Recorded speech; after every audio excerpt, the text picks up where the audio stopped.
Opinion and debate, and of course, a little bit of entertainment too. Because when the kettle's on, we're on. That's Breakfast on GB News, a show worth waking up for. Every morning from 6 a.m. Only on the People's Channel, Britain's news channel. We'll spread the news, you spread the word. Join me, Camilla Tominey, for a frank and honest discussion with those in power that cuts through the spin and gets to the heart of the issues shaping our nation. You haven't confirmed that you want to stand as leader, but you haven't ruled it out either. This report basically says that he's not fit to stand trial. Is he indecisive? Incompetent? I deliver the dose of reality Westminster needs. That's the Camilla Tominey Show at 9:30 every Sunday on GB News, the People's Channel, Britain's news channel.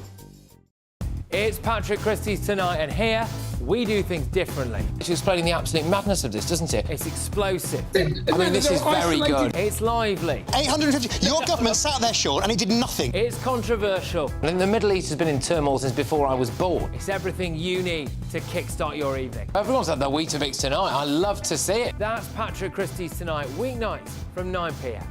Only on GB News, the People's Channel, Britain's news channel.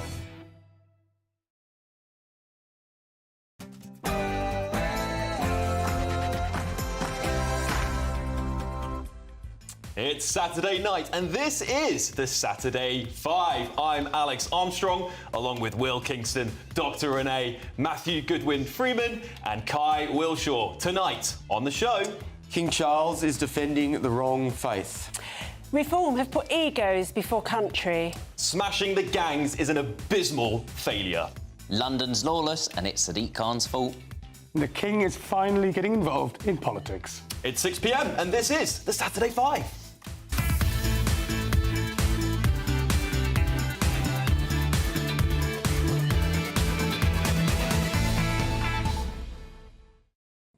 Yes, good evening and welcome to the Saturday 5. I'm Alex Armstrong, your new host of this brilliant show. I know for many of you today will be like tuning into a new season of your favourite show only to find out that the main character has been axed. But I want to spill the tea on what really went down. As many of you may know, I've been plotting this coup for a super long time. Week after week, Darren Grimes tried to foil and expose my plans, but little did we all know that another member of this panel actually finished Darren off. And before you ask, no, it wasn't Willie. Yes, I'm giving you an exclusive inside story, a scoop of the likes you've never seen before on GB News. So yes, despite the reports of my coup, I'm sorry to report that it wasn't me that pushed out Darren. I can reveal that it was actually Kai Wilshaw. Oh, yes, his weekly whining and whinging alongside his insufferable simpering for Keir Starmer and the Labour Party finished Darren off. He just couldn't take it anymore. Do you blame him? He ran out of the studio screaming, claiming his ears were bleeding after 3 hours of tolerating Kai. So I've shipped Darren off to that Betty Ford rehab joint that he banished me to just a few weeks ago. So good news for Darren. The rehab clinic is under new management. The famous right-wing Canadian psychologist Dr. Jordan Peterson is running the centre now. He's murmuring tales of Brexit glory and stories of Just Stop Oil protesters being rounded up and sent to China, whispering them in Darren's ear. And last I checked, Darren is in restful, drooling trance, dreaming of Union Jack undies and a gigantic seaboard at the channel to stop the boats. Sleep well, Darren. But while some are drifting off, nothing screams upright and ready to blow as our favourite Aussie, Willie Kingston. Yes, Willie is back from gallivanting around on his ever-popular podcast, Fire at Willie. But please, whatever you do, don't Google that, because you might not quite like the search results. And with all this madness, Britain's toughest doctor is still with us, Dr. Renee. Yes, welcome back. Now, it's no coincidence that many of you are suffering from this bizarre 2-month-long cold that's been haunting Britain. Well, I think I know why. Dr. Renee has told me she's been stockpiling antibiotics in her spare bedroom like a doomsday prepper. She's been cackling. NHS? Never heard of her. Yeah, she's trying to wean the country off our compulsive nanny state NHS nonsense. And I'm also sorry to tell you that we tried to book Professor Matthew Goodwin, host of State of the Nation here on GB News, but he's preoccupied polishing off some new spreadsheets on the latest migration crisis data.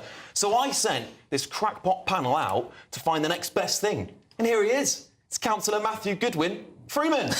Yes, he's making his debut on the panel tonight. You may have seen Matthew before. He famously sneaks into Sadiq Khan's People's Question Time, posing as a member of the public before he unleashes a torrent of Toryism on the Mayor of London. Anyway, you all know the drill. Each host outlines their argument about a chosen topic, then we all pile in and the fur starts to fly. And of course, I want to hear all of your views, so please send them in to gbnews.com/your say. And don't forget to get your questions in for Ask the Five. As you know, nothing is off limits, and you can vote now.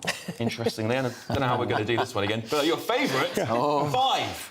You can go to gbnews.com/poll and vote for your favourite five there. And we'll bring you live updates on that poll throughout the show. And I'm telling you what, if I don't win this week, you might be down to the Saturday 4, I'm telling you. The vote will be open from 6 p.m, closing at 8:30, so we'll bring results shortly after then. But before we start tearing each other apart, it's time for your Saturday night news with the brilliant Lewis Mackenzie.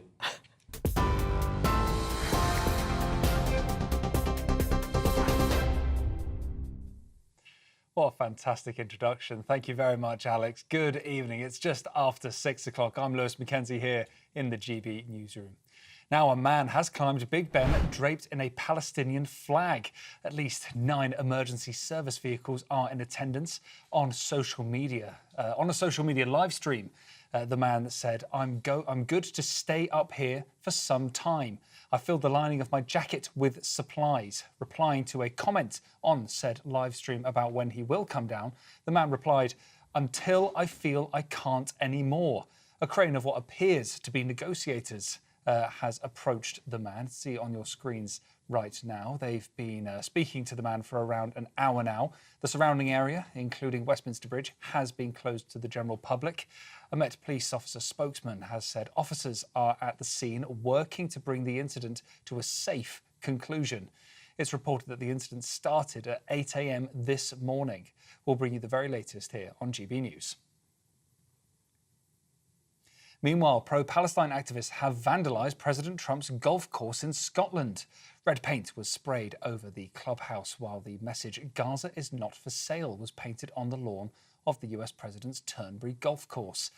This action is reportedly in response to his administration's plans to, quote, take over Gaza and ethnically cleanse the region. A body has been recovered by police from the River Thames, which is being linked to a manhunt for the suspect in the Valentine's Day pub shooting in Kent. 43-year-old Lisa Smith was killed last month after she was shot outside the Horseshoe pub in Knoxholt. The suspect was known to Lisa, and later that evening, officers found his car abandoned on the Queen Elizabeth II bridge in the area. A police investigation is ongoing. The Reform MP Rupert Lowe has been suspended from the party amid allegations he made physical threats against the party chairman Zia Youssef. Mr Youssef confirmed the party had also received complaints from 2 female employees about serious bullying in Mr Lowe's parliamentary and constituency offices. In a statement, Mr Lowe said he was disappointed but not surprised to learn of what he says are false allegations. He also said that the allegations of bullying in his offices are not about him. Today is International Women's Day. The annual celebration aims to champion women's achievements across all aspects of life. To mark the event, the House of Commons have posted this photo of female MPs. Currently, there are 263 women MPs serving in the House, making up 40% of the total number of MPs today, the highest number ever in UK history. And finally, 4 European brown bears at Whipsnade Zoo have woken up from hibernation. The bears Mana, Minnie, Naya and, of course, Cinderella have finally gotten out of bed after 3 months of deep slumber, signalling the start of spring at the UK's largest zoo. Well, those have been your latest GB News headlines for now. I'm Lewis Mackenzie. More from me in an hour's time. For the very latest GB News direct to your smartphone, sign up to News Alerts by scanning the QR code or go to gbnews.com/alerts.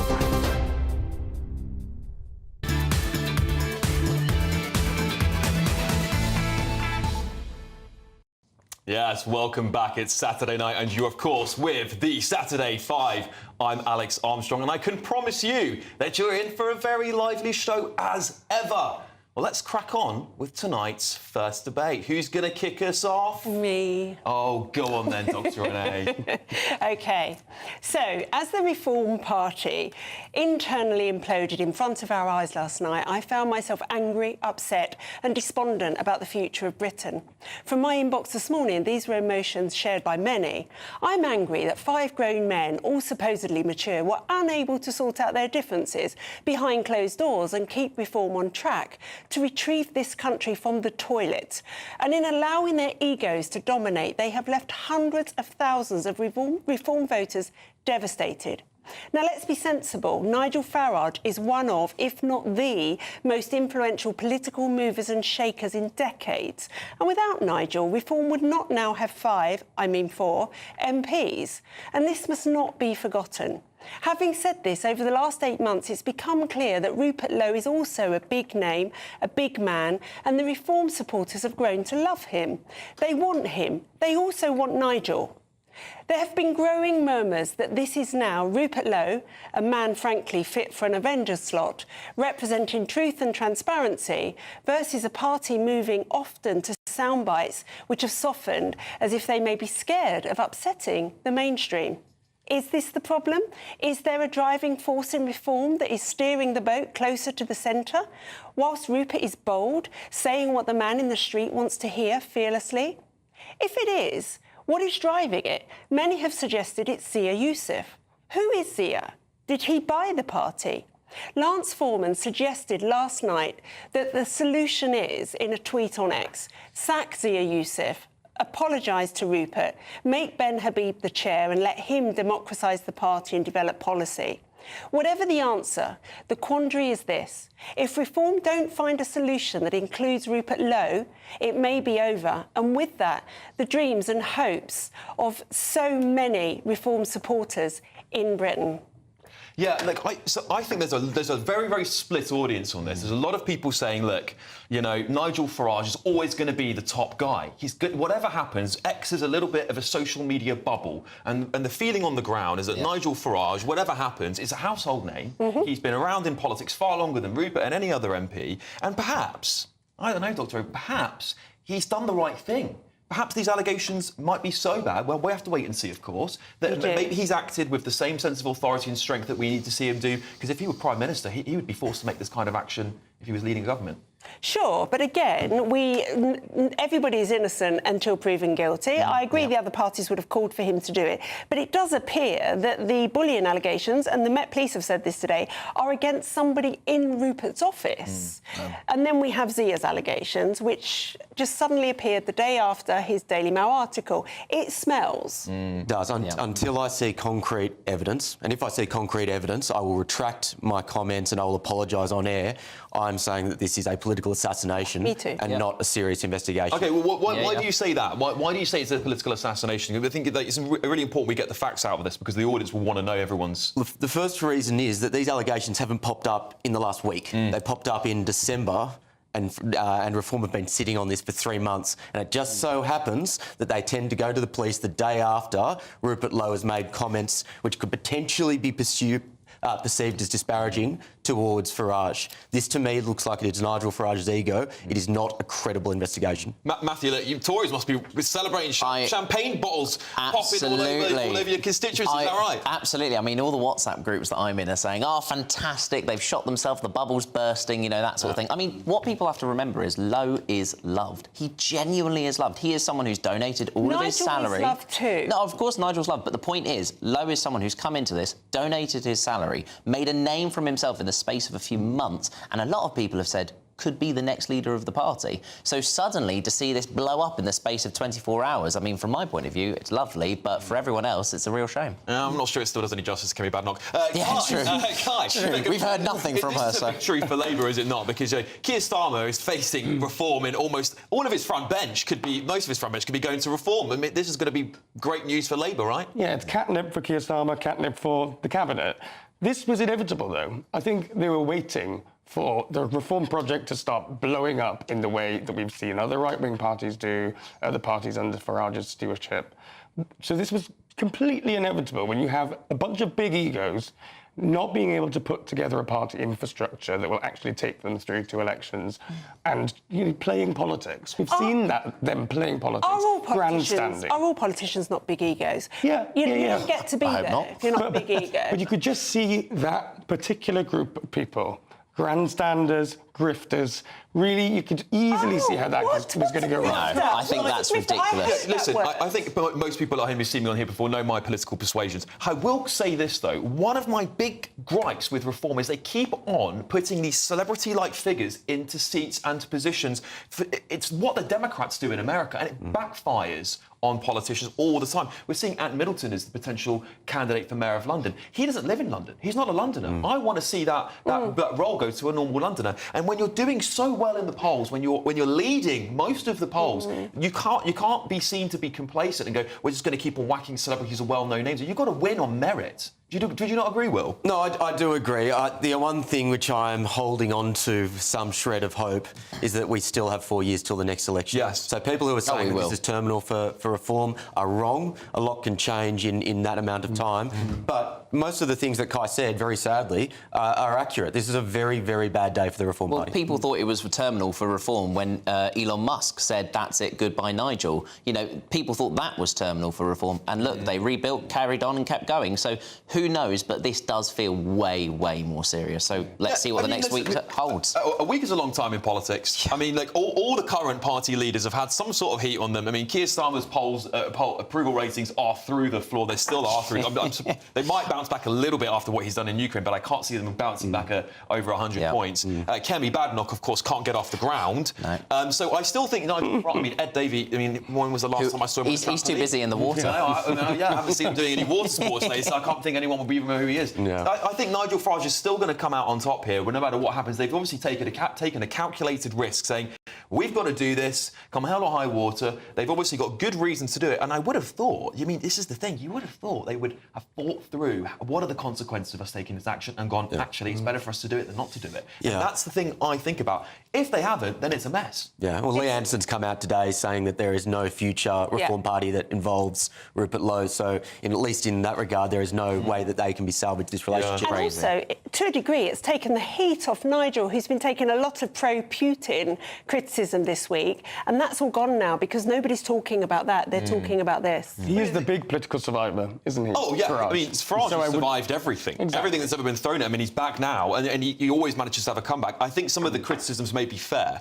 And I also want to, because we're kind of reform bashing here today, aren't we? Which is so unusual. Who would have thought it, eh? But I want to give some credit because I think at the end of the day, Nigel Farage, as party leader, has to make tough decisions on his party. And we'd expect this of the Tories, of Labour, if there's allegations, that sort of kind, you have to quickly move. However, I think the point of this being sat on for a long time doesn't look good. Yeah, it depends on why he's making that tough decision. Yeah, that's what I think that's a fair criticism. Although maybe, as I said, when more of this comes to light, there might be actually look back on this and go, maybe they did the right thing. Who knows? But because they've sat on it, you can't say that because then people will come back and say, well, then why? Why didn't you do it in December? Because what if Rupert knew this was coming and decided to go out on the Telegraph the day before the allegations were coming out, right? So, I think there's so many ways to approach this, and I think the other thing, we're all outsiders here. The other thing that's really important to consider is that the end of this are people who have put their hopes and dreams in reform, and right now they're feeling shattered because they see that dream disappearing. So whatever happens, reform have got to pull those back and do what they're doing for them. Do you think it's over for reform, Kai? No, I've said for a long time that, you can't underestimate reform, can't underestimate Farage, but doesn't this just show they're playing politics? And to all those voters who put them in those seats, They knew what they were buying, and frankly, this is a comeuppance for them just as much as it is the Reform Party. All right, OK, well, changing tune a little bit. Now we want to make your spring spectacular in our latest Great British Giveaway. With your chance to win £17,777 in tax-free cash. Here's all the details you'll need.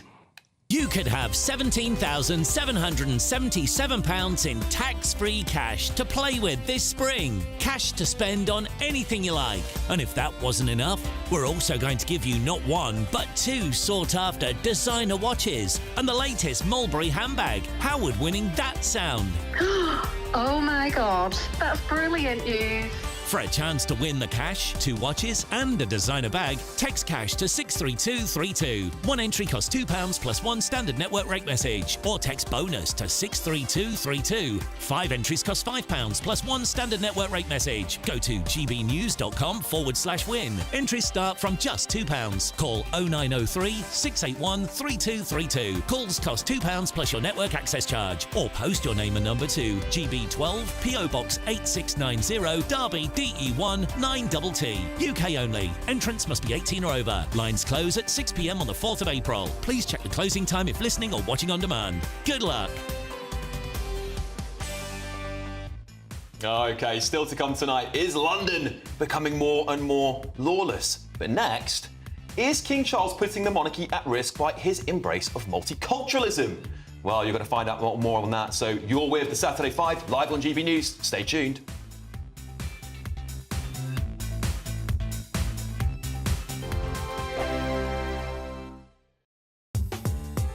I'm Christopher Hope. From pop stars to politicians, I'll interview anybody in a pub who's got a political opinion. Join me every Friday on Spotify, Apple Podcasts, YouTube or gbnews.com, or wherever you get your podcasts.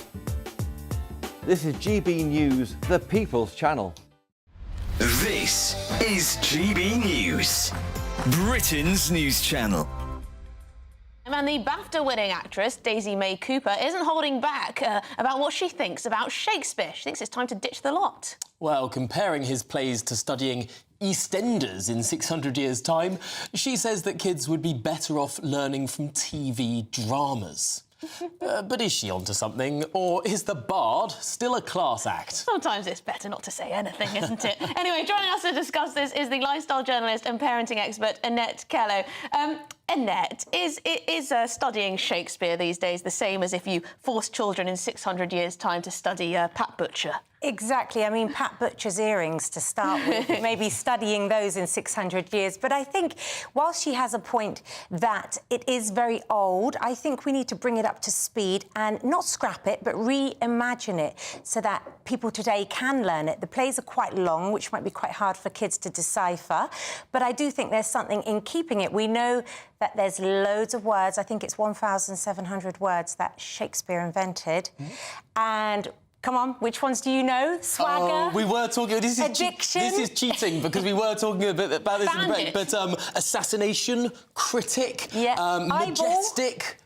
Swagger. and phrases, like, it's all Greek to me. I mean, these things that just roll off the tongue. I mean, it's so important, actually, for understanding our own language more than anything else. Exactly, and actually Jay-Z quoted that he takes inspiration from Shakespeare because apparently there's something to do with the rhythm that is similar to rapping. So I think things like that can be a really good lesson for children to kind of get in the zone with it, because it's quite hard to learn otherwise. I mean, I can imagine it's very hard to teach Shakespeare these days to young children, because they are the TikTok generation. GB News, the People's Channel.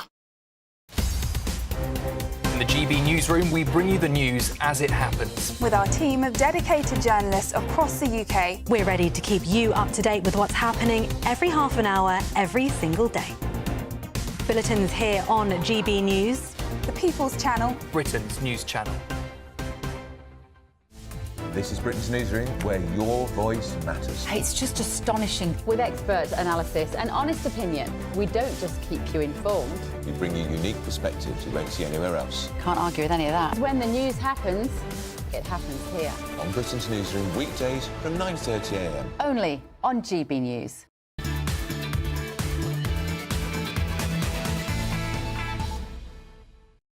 Welcome back to the Saturday 5. Don't forget to get in touch with us. gbnews.com/your say. Get those questions in, please, for Ask the 5. And thank you for your messages so far. Let's have a quick look at what we've got here. I've got a message from Grumpy Grandad saying, Darren's doing just fine. He's in a good place, looking forward to the future. I know that rehab clinic is doing fantastic. We just have a quick look at that poll again, if we can bring it up. I want you all to vote. Oh, sorry. Let's have a quick look. We see it? Maybe not? No? OK. Well, hopefully I'm... Oh, there we go. Who's winning? Come on. Renee, as predictable. This is such a fix. I'm telling you, I'm going to call the United States up because I think we need to have a recount. The vote will close at 8:30 p.m. But now it's time for our next debate. Will, what have you got for us? Yes, thank you, Alex. And as an aside, congratulations on the coup. I told you, it wasn't me. I pledge my support to our new ruler.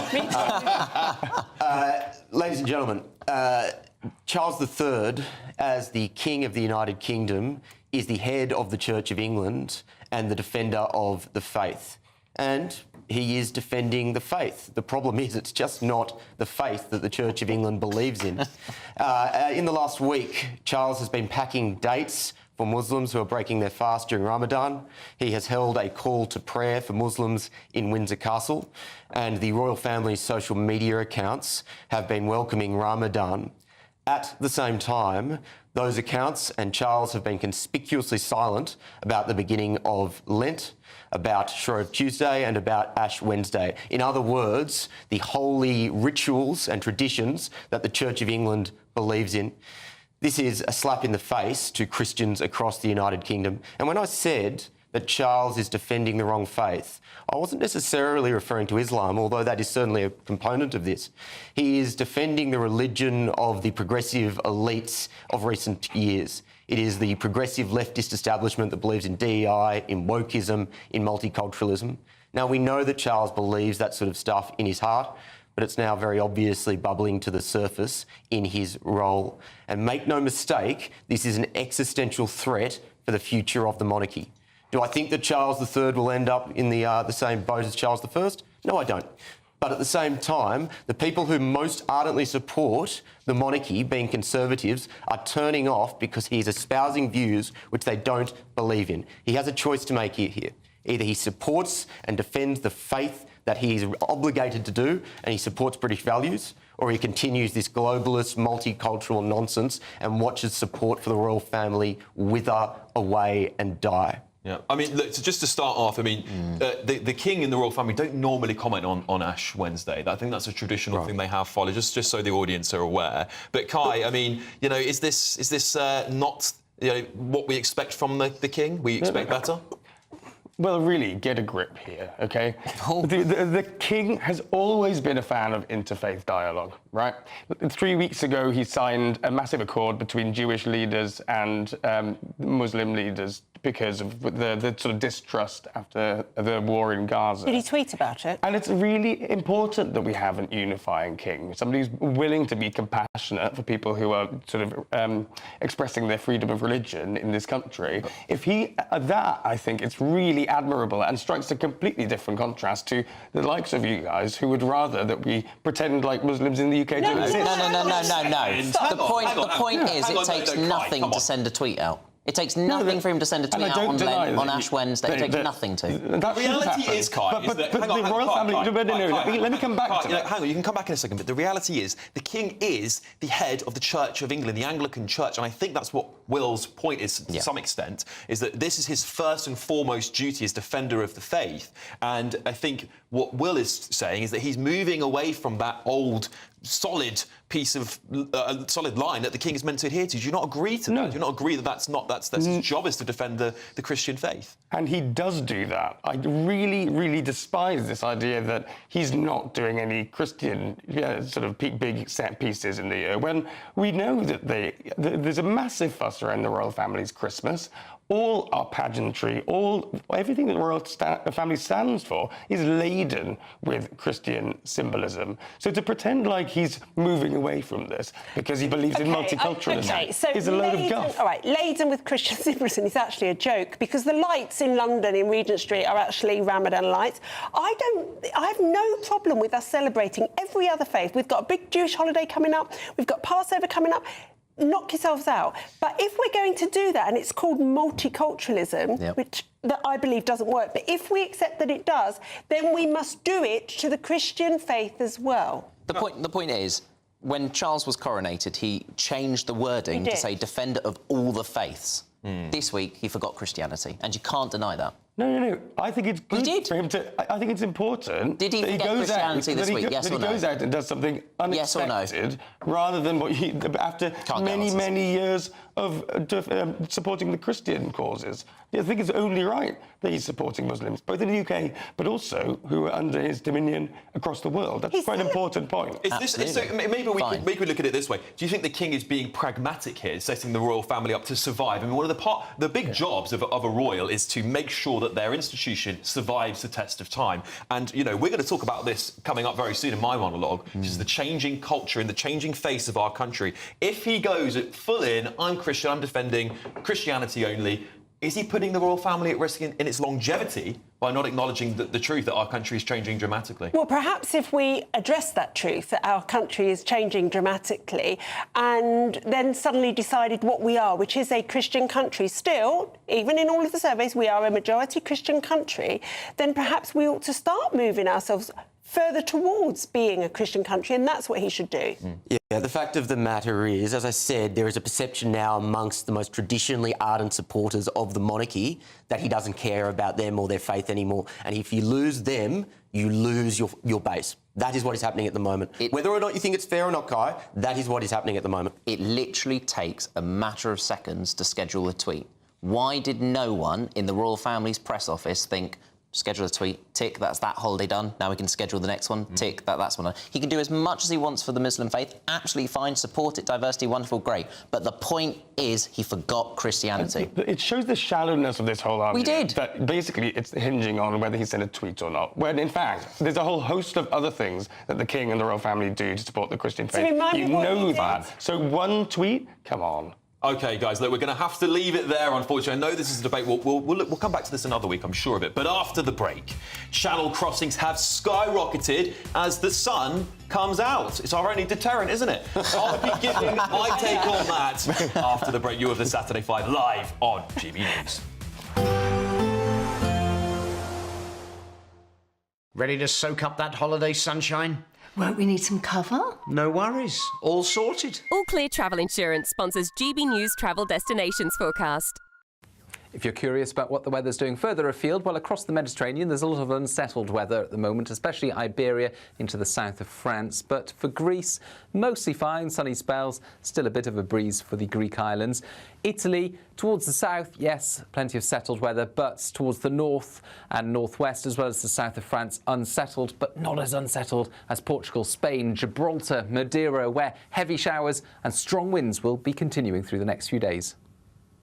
All Clear Travel Insurance sponsors GB News Travel Destinations Forecast. We're proud to be GB News, the People's Channel, and as you know, we always love to hear your views. Now, there's a new way of getting in touch with us at gbnews.com/your say. By commenting, you can be part of a live conversation and join our GB News community. You can even talk to me, Bev Turner, or any of the members of the GB News family. Britain's Newsroom, weekday mornings from 9:30. So many people I know this applies to. We are terrified of driving in that because you're literally getting blinded now. What's going on here? You are. I'm going to be a little bit contentious, though, and say that bright headlights have actually come about in order to make roads safer.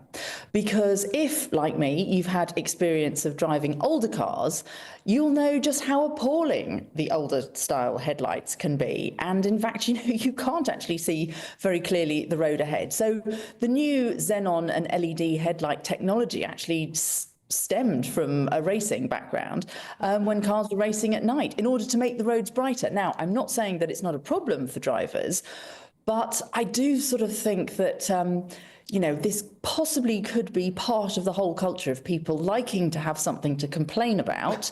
And they kind of need to learn, and I think this really should be part of the driving test. You need to learn how to drive at night and not to look directly into the headlights that are coming towards you. But the RSC survey also shows, Amanda, that it suggests that there's been at least 200 road accidents which could be directly attributed to people being dazzled by the light. So that can't be good. No, exactly. And I mean, I'm not belittling the accidents, and I'm certainly not belittling the people who have problems, particularly things like cataracts, which can really be a problem for nighttime driving. And it is a really serious problem when it comes to safety, admittedly. But again, I just feel that, you know, bright headlights actually essentially make the road safer. We've got far more people travelling on the roads these days than we've ever had at any point in history. And so by virtue of the fact, we are going to see these numbers rising because, of course, there are going to be more people who are going to be dazzled by the headlights. The People's Channel. Headliners on GB News 11 p.m. every night. It's got 3 top comedians going through the next day's newspapers so you don't have to read them, which is great. That's a good point. He's lying. I mean, maybe he's not lying. That's Headliners every night from 11 p.m. and 5 a.m. as well on GB News, Britain's news channel. If you want your news to be straight talking, this is a nightmare for the Conservatives again. Down to earth. It's not just Nottingham where this is happening, is it? And most importantly, honest. Hard-working, middle-class taxpayers, they'll get their book thrown at them. They catch me, Martin Daubney, Monday to Friday, 3 till 6 p.m. on GB News, Britain's news channel.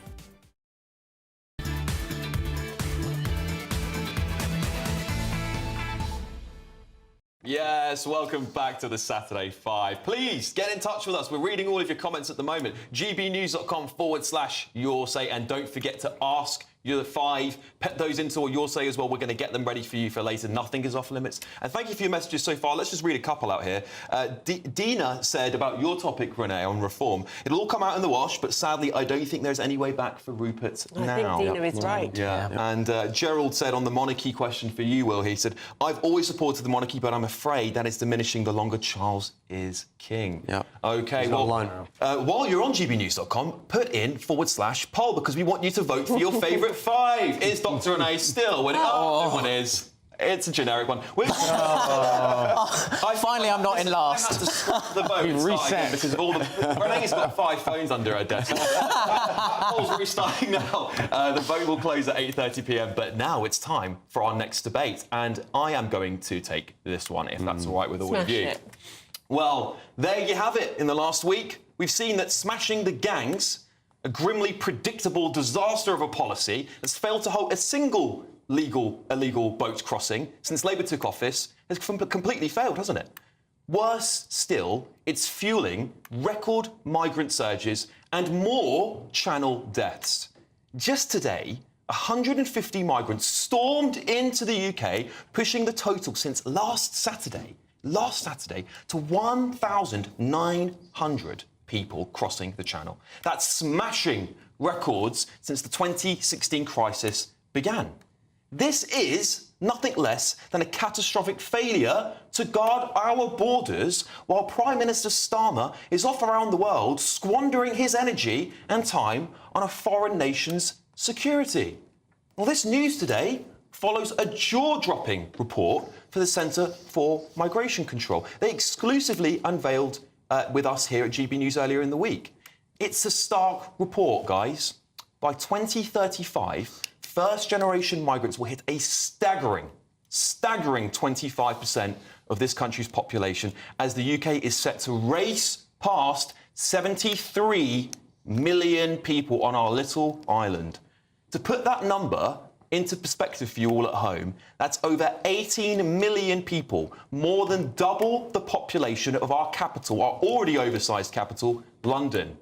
This isn't just a figure, it's a wake-up call. It's a siren for everyone sitting at home in Britain. Successive governments have obsessed over importing of legal and illegal migrants into our country. And that's all while our public services buckle and break. The NHS is quite literally disintegrating in front of us. Health Secretary Wes Streeting confessed just a few months ago that we'll be delaying building new hospitals and fixing rotten old ones all the way into 2050. Temporary cabins in schools lingering around since I was in my school days in the 90s and are permanent relics. In fact, the councillor for the local area that I went to school is sitting right next to me now. Yep. And don't mention the dentist queues snaking down the high streets. We've all seen those footages, haven't we? And what's the fix from Tory and Labour regimes for all these woes? Well, it's clearly not more construction, is it? Not more hospitals, not more homes. It's been more immigrants. And the proof's in the BBC's posts this week. Our state broadcaster has been preaching about how immigration has saved the NHS. And, sure, immigrants have made incredible contributions to our health service. But our so-called neutral state broadcaster dodges the stark reality that immigration is leading to the fatally long waiting lists and overflowing A&E rooms. We cannot overwhelm our country with millions of migrants and expect to thrive when governments shrink building infrastructure and ignore the assimilation of arrivals into our communities. How can assimilation work when Brits are swiftly shrinking into a minority in their own land? You guys can answer that at home, I'm sure. We need order, not mayhem. We need to detain and deport illegals and to rein in the legal migration system fast. If we don't act now, by 2035, Britain's not just going to be packed, it'll be unrecognisable. I saw a comment on X the other day that said this may actually be the first time in human history in which a society has voluntarily replaced itself. You cannot think of any sort of equivalent. And the other great irony of this situation, Alex, you know who has been the strongest and clearest voice on the issue of illegal immigration in recent months? Rupert Lowe. And his answer to that, deport, deport, deport. If they get into this country, you deport immediately. Don't put them in a nice hotel. Don't create the incentives for them to arrive. Deport immediately. So it's very sad he's going to be leaving the back. I agree, Will. And I want to come to you on this first because the blood's now on Keir Starmer's hands for those deaths in the Channel today. Tragedy, an absolute tragedy. This guy said he's going to smash the gangs, he's going to stop the boats from coming across, and they are now at records for this time of the year. It's a failure, isn't it, Kai? It's a complete failure. He can't blame the Tories any longer. Yes, he can. 8 months later, How can you blame the Tories? Sorry, ridiculous. The idea that a system as complicated as...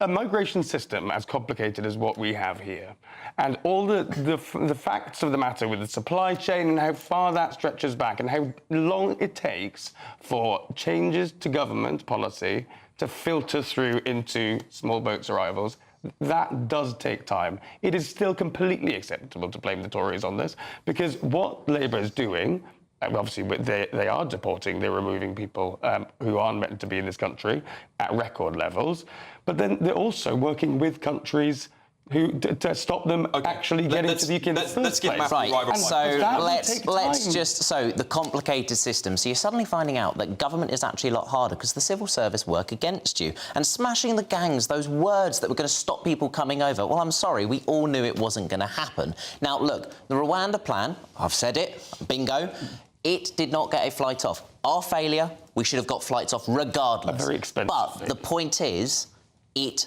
dropped numbers. 33% was the drop of illegal migrants crossing without a flight going off. Ireland even complained at the fact that they had migrants going to them now instead of to Britain. How long did that take? But the point is, we tried to get something done. You guys have left for just words. I think they're both as bad as each other, frankly. What do you think, Renee? I mean, look, of course they are. And actually, people getting in boats in France and coming here could be stopped immediately. So you can't blame the Tories for that. You can blame our terrible system. Of course you can. But more importantly, when you get 25% of anyone in a group, they can start changing rules and culture and politics. That's the worry, Kai. If these people don't assimilate, and the evidence is they often don't, we've got a massive problem. OK, well, talking about Tories, Matthew, I believe you have something to talk to us about. I do. I'm going to talk about crime, something none of us would like to experience, but in all likelihood might do, much like another robotic speech from R2-D2 Keir. I've lost count of the number of times that someone is stabbed, killed or murdered on our streets. These are young adults, teenagers, children, their lives lost. Every week, crime dominates the headlines, and despite the best efforts of some Labour MPs and their CVs. Just look at the capital. Under my best friend's leadership, the nightmare who got a knighthood, Sadiq Khan, he has made London lawless. Just this week, there was a triple stabbing in my hometown of Harrow, a shooting of a 16-year-old boy in Stockwell, and 2 idiots who thought throwing a sofa in Westfield was fun. I never thought I'd say it, but get back to the Xbox. Crime in the capital is so bad. It actually skews the national trend. I tried to raise this with Sadiq on People's Question Time this Thursday, but instead of giving an honest answer and apologise for being our police and crime commissioner, he just laughed. That makes you feel safe, doesn't it? But then again, the rest of Britain isn't really much better. Whilst prisoners are let out early, drinking champagne and driving off in sports cars, two-tier, free-gear, son of a toolmaker Keir, you like that one, is hand in hand with Yvette Mini Cooper, sending their thought police to the real criminals of the UK, Facebook users. Remember this? The grandmother who was visited by 2 police officers knocking on the door for criticising a local councillor. Well, as Alex has said, I'm a local councillor and I get a bit of stick on X. Should I be sending the police round their door? No. It's called democracy and freedom of speech. That's why you get into it. This is the state the country is in. This Labour government elected in 2024 has taken us right back to 1984. George Orwell was right. We are living in a swamped, two-tiered justice Britain. Actual prisoners get let out early. Labour MPs get suspended for having really good connections with their voters, and they can say whatever they want on their CVs. But it doesn't put you or me first. But hey, thoughts and prayers, everyone. That's what any leader does when something goes wrong. Sends thoughts and prayers. I couldn't agree more with you, Matthew, because I was born and bred in the area that you actually represent as a councillor, and I've seen that area go to the absolute dogs. Stabbings up the road from where I was raised, 3 people killed in the last week, and multiple more followed that throughout the week. Kai, the Mayor of London has lost complete control of security and the policing of this city, has he not? It's just hilarious to hear Tories bash Sadiq Khan again and He's had again. 9 years as mayor. He is the police and crime commissioner of London. He is his watch. He's been the mayor longer than the Tories were in power in the city of London. Successive Conservative governments have cut police numbers down to the bone. So that's not true. It is true. We hired 3,666 police. Sadiq Khan tried to cut them this being taken Christmas. away from our streets. That's the real danger. The Conservative government, the chaos we had in the last few years, that is directly responsible for the lack of safety in our cities. Sadiq Khan is the Police and Crime Commissioner of London. The Conservatives hired 3,666 more police. He tried to cut 2,500 this Christmas. That's his fault. Well, Kai's going to enjoy more of this because he's coming up next after break. Kai's going to be arguing that our king should start getting stuck into politics. Can you believe it? God. You're with the Saturday 5 live on GB News. Don't go anywhere.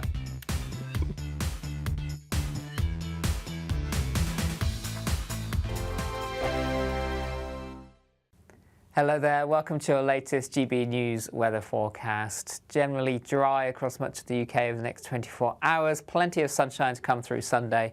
Winds generally light and temperatures well above average for the time of year. Low pressure sat to the southwest, drawing in warm air from the near continent. But we're between weather systems, so most places generally staying dry over the next 24 hours. There are a few showers, though, across western parts through the evening time and also the far north of Scotland. But as we head overnight, most places will be dry with lengthy clear spells. And as winds fall light, particularly across parts of Scotland, northern England, temperatures here will drop away close to freezing. Some mist and fog patches developing as well, but for most, temperatures above freezing to start Sunday morning. So we take a look at the details for Sunday morning. A weather front across the far north of Scotland giving further outbreaks of patchy rain here. Temperatures around 6-7 degrees, but plenty of sunshine elsewhere. Some mist and fog patches are possible, but they should burn back to the coast quite quickly. And plenty of sunshine for Northern Ireland, Northern England as well. Just a few fog patches and dry across the rest of England and Wales.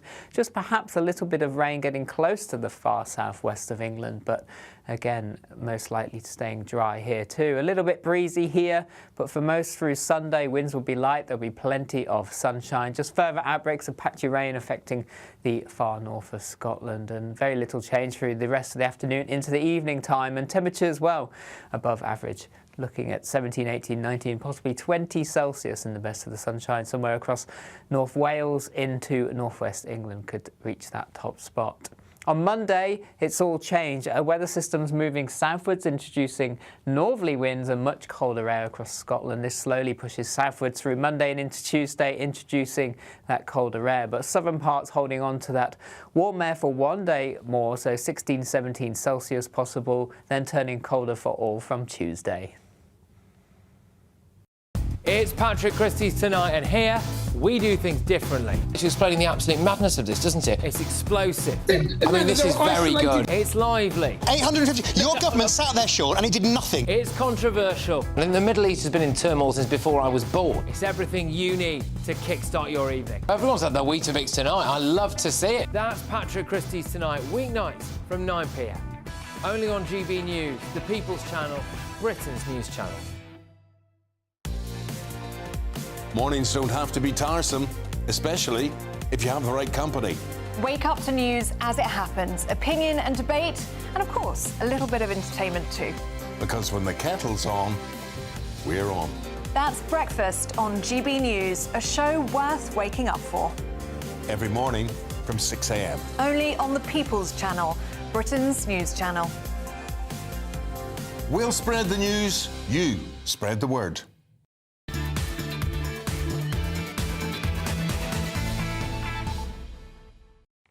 Yes, welcome back to the Saturday 5. Please don't forget to get in touch with us at gbnews.com/your say. But next, we've got our favourite lefty. He's going up.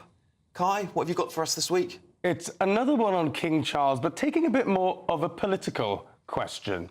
Now, for decades, King Charles III has been told not to interfere in politics, but I think he should really embrace a new type of role. Now, as the Prince of Wales, we know that he was famous for his handwritten Black Spider memos to cabinet ministers, but he also was very vocal, speaking out on climate change, alternative medicine, and a whole host of other really important topics. Now, should he now, as king, fade away into a regal silence, or actually, in an era of increasing political dysfunction, is it time to embrace a more vocal king? Now, after all, he has been known for a number of his very prescient policy positions. Climate change and environmentalism, he was championing years and years before anybody else really cottoned on. He's railed against corporate greed, he's battled with traditional town planners, and all sorts more. He's a big defender of the countryside. Maybe, actually, the king should embrace the role, and we should honour that. It's a new, modern way for the royal family to operate. I think it's fantastic. Go on, Will. Kai, can I ask you a question? Do you stand by your comments on this show about 20 minutes ago, where you said the king should embrace his role as a unifier of the country, or do you have this new position about 20 minutes later, where you're saying he should be taking on divisive political positions? King stands See, I don't think those are mutually exclusive. I think being a religious unifier is a position of his. He has been a supporter of interfaith dialogue. So that is just something he believes, that he puts into practice. Good on him. That's another example to add to my roster of things that King Charles could do as a great service in actually contributing to the public debate. Listen, I just absolutely gobsmacked at this monologue you've chosen to go with tonight, Kai, because we all know, British people across this country know, that the role of the king is to be impartial, neutral, and to do the job of the royal family. You must not wade into any political argument. You do so at your peril, and as Will rightfully said earlier on, Charles I ended up with in a very precarious situation because he waded way past his remit in getting into politics. If we want a political king, we should scrap the monarchy and have a president, which is what any other sensible country has, not an elected dictator, which is exactly what you are advocating for, is it not? No. I think this is a modern king for a modern era with modern politics. And frankly, our politicians have failed us to such a great degree that actually, we need somebody with decades You want with his President Charles. With his So you're decades now of saying leadership that all of our to contribute to the debate. politicians are so rubbish that we want to look with pleading eyes to the king to take over. What a ludicrous Not statement. to take over. He's the king. You know I'm not saying He that. should do what his mother did. Yep. Just be... Absolutely. The perfect example. No, sorry. No, go on. See how that worked out. Sorry, justify that comment. See how the Queen worked out. Well, longest monarch in British history. Monarch ever. Oof. Yeah, but that doesn't, what... We've been through decades of stagnation, the difficulty... Because that's... We didn't do anything. What I was going to say was the fact is the best blueprint for being a brilliant monarch was Her late Majesty Queen Elizabeth II, and you saw it in the sitcom in The Windsors. The only thing that the royals need to do is shake hands and pull ropes to unveil plaques. That's what Charles needs to do. The blueprint's out there. He should have looked at his mother. I'm sorry, but we don't need President Charles. Enough said. But it's not worked, really, has it? Do you think that the model that we have is working? Are you living in the same Britain? I know that things have got bad since Labour came in, but I think you're mixing the two up. I don't understand what's so controversial about having a king who can also... You're literally advocating for President Charles. No, I am not. Gentlemen, you know I'm not. I'd like to bring Will back. He's having a moment over here. Will, what do you make of this insanity?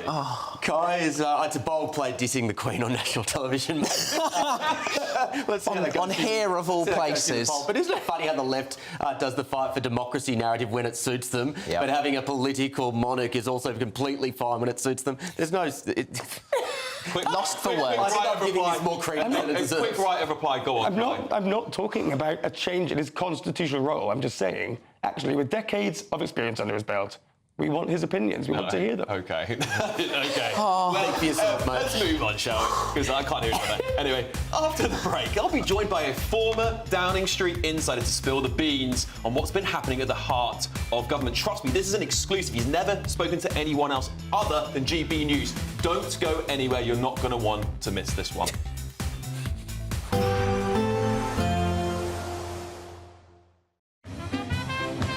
There will be a light breeze in the morning, leading to a warm front. Boxed heat pumps, sponsors of weather on GB News. Hello there, welcome to your latest GB News weather forecast. Generally dry across much of the UK over the next 24 hours. Plenty of sunshine to come through Sunday.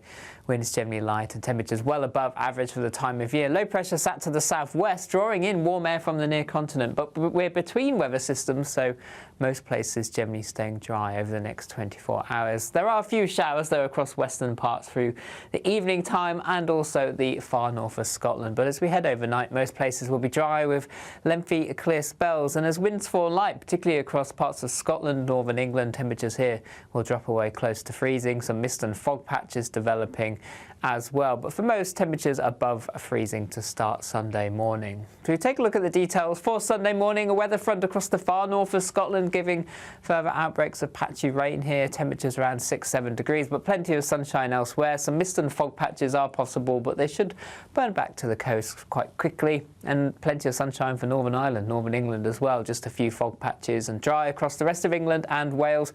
Just perhaps a little bit of rain getting close to the far southwest of England, but again, most likely staying dry here too. A little bit breezy here, but for most through Sunday, winds will be light. There'll be plenty of sunshine. Just further outbreaks of patchy rain affecting the far north of Scotland, and very little change through the rest of the afternoon into the evening time. And temperatures, well, above average. Looking at 17, 18, 19, possibly 20 Celsius in the best of the sunshine. Somewhere across North Wales into northwest England could reach that top spot. On Monday, it's all changed. Weather systems moving southwards, introducing northerly winds and much colder air across Scotland. This slowly pushes southwards through Monday and into Tuesday, introducing that colder air. But southern parts holding on to that warm air for one day more, so 16, 17 Celsius possible, then turning colder for all from Tuesday.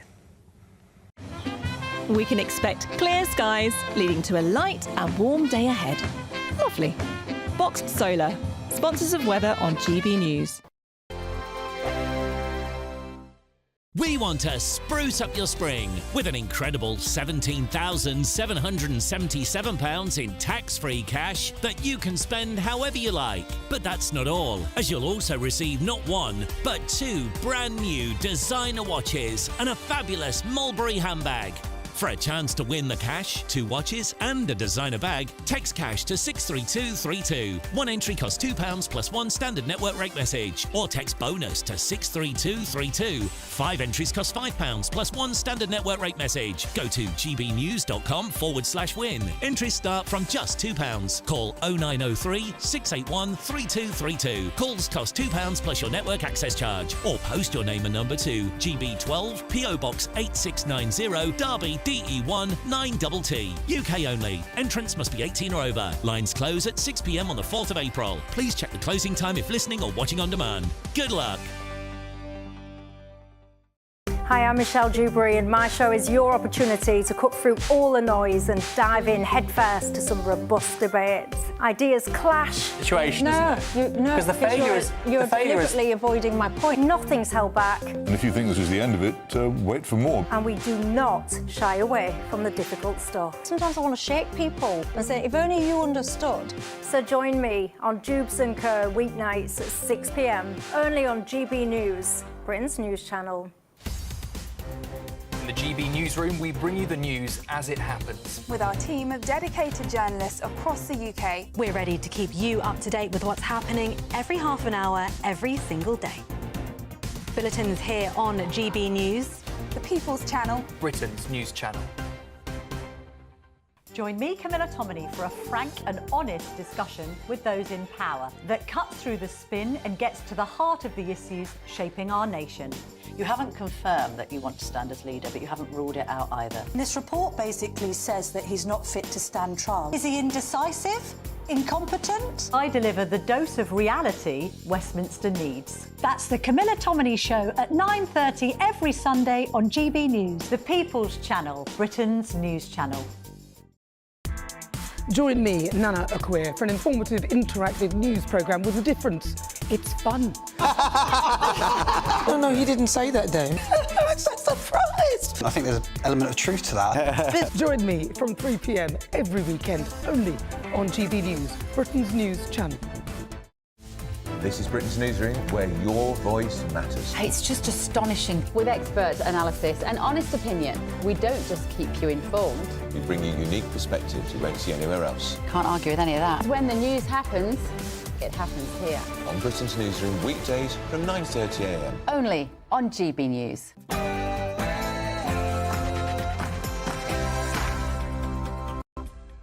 It is Saturday night, and this is the Saturday 5. I'm Alex Armstrong, along with Will Kingston, Dr. Renee, Matthew Goodwin-Freeman, and Kai Wilshaw. There's plenty more coming up on the show tonight, including this. I think he's probably one of the dumbest, luckiest people to exist on this earth. Who is this commentator talking about? Find out later on the show, and it's 7 p.m. And this is the Saturday 5.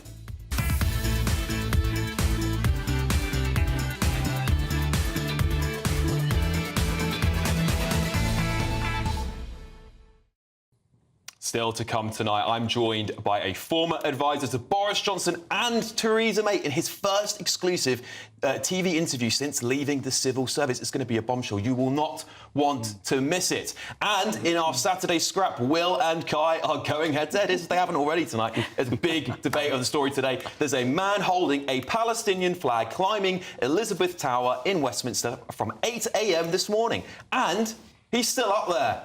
Is this proof that pro-Palestine protests have just gone too far? Then we'll be answering all your questions in Ask the Five. Don't forget to send them through to gbnews.com/your say. And while you're at it, don't forget to vote for your favourite five, me, on gbnews.com/poll. Who's leading it? Yes. Dr. Renee still. Oh, Christ. Anyway, the vote will close at 8:30 p.m. But first, these are your Saturday night news headlines with the brilliant Lewis Mackenzie.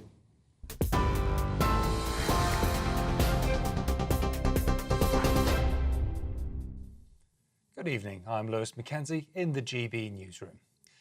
The Reform MP Rupert Lowe has been suspended from the party amid allegations he made physical threats against the party chairman, Zia Youssef.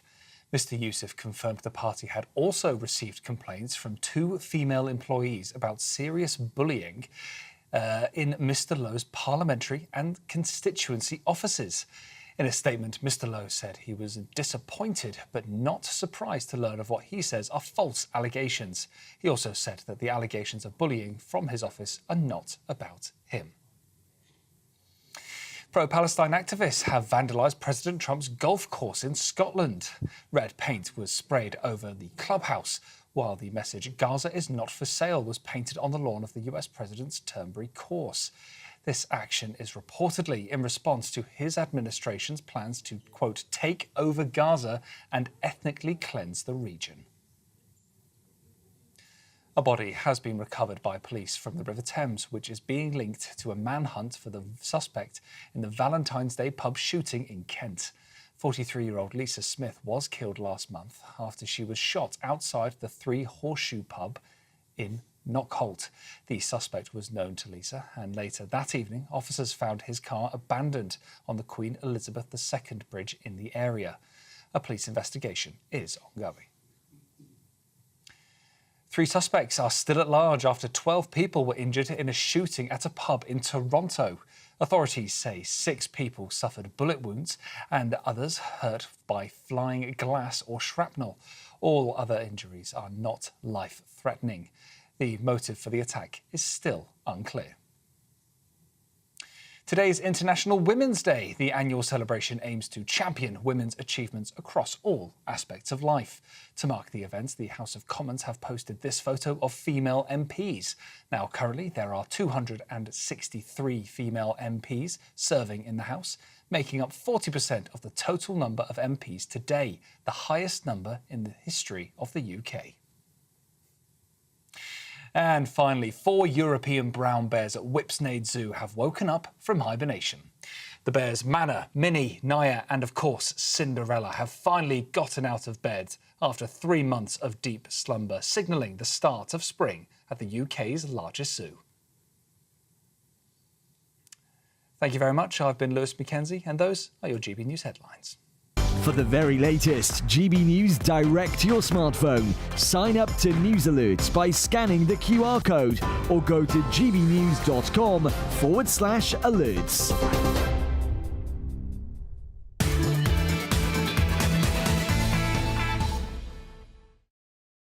Yes, it's Saturday night and you're with the Saturday 5, of course. I'm Alex Armstrong and I can promise you that you're in for a very, very lively hour. But first, let's crack on with tonight's big interview.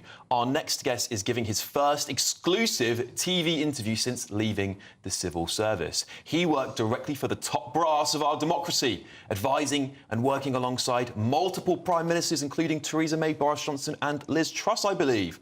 Our guest was the personal videographer for both May and Johnson during some of the most critical times in our country's history, Brexit and COVID, of course. And more importantly, he has incredible insights into how our ever-fracturing country is being run by the unelected bureaucracy, the civil service. Rob Midgley joins me now in the studio. Rob, thank you for coming in tonight. We really appreciate it. And congratulations on your first few days being a free man. But we'd be amiss if we didn't start talking about the man who won that landslide election in 2019, Boris Johnson. He, of course, oversaw those final arrangements for Brexit, and then he was thrust into dealing with the COVID pandemic, wasn't he? So you're behind the scenes at that point in time, if I was right, Rob.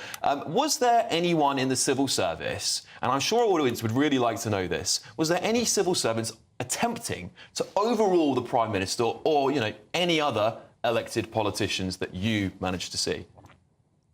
Hi, Alex.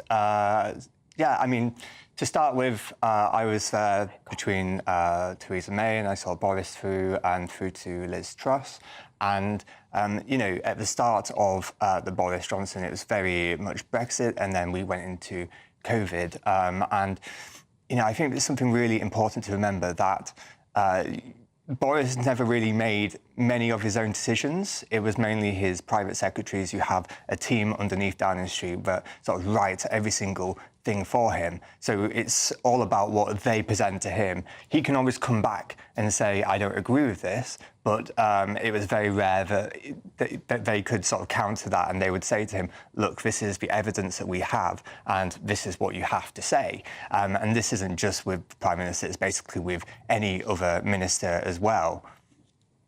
Yeah, I mean, look, I think there's a big sense in the country that the civil service in general is running wild. We obviously heard about that. I know these aren't civil servants, but the Sentencing Council just this week gone by, where we've got that first example of two-tiered justice. Now, there's a lot of these unelected departments that sprawl across Westminster that are funded by the public but have no accountability. My concern is when I listen to some of the things that the last Tory top brass, the Suella Bravermans, the Rob Jenricks, they all claim they got nothing done and they couldn't get anything done even if they wanted to. Was that incompetence, Rob, or was it purely civil servants trying to obstruct the course of democracy? Well, I think it's two things. I think mainly the civil service is based in London, so you do get that sort of elitism, you do get that liberalism that doesn't really happen across the rest of the country. But also, the civil service is made up of generalists. They're not specialists, and you get a lot of people in this sort of wrong place in the wrong job, doing the wrong thing. I always have a great analogy that you could be an astronaut, you could go to the moon and back, and then apply for a civil service job that's a points-based system. And you can do the walk, you can do the walking, but you can't always do the talking. And you can always get a civil servant who can do the talking, who would tick those points boxes, but not be able to fly to the moon. Mm-hmm. Yeah, quite right. I think flying to the moon, even for this country, would be quite a stretch regardless. Look, I think the other thing that we wanted to talk to you about is how useless politicians might actually be, because, of course, we always point the finger at the civil service, but often the case might be that politicians themselves simply just aren't up for the job and somehow have managed to climb their way to the top of the greasy pole of politics. Do you think there's much to be desired in this country of good politicians running our country? I know there was a lot of criticism of Boris not being a very effective Prime Minister. What did you see, Rob? Look, it's really difficult because politicians are the showmen. They're the actors. That you can vote for a politician, but you can't vote for a government. You can see the politics change, but the government never will change.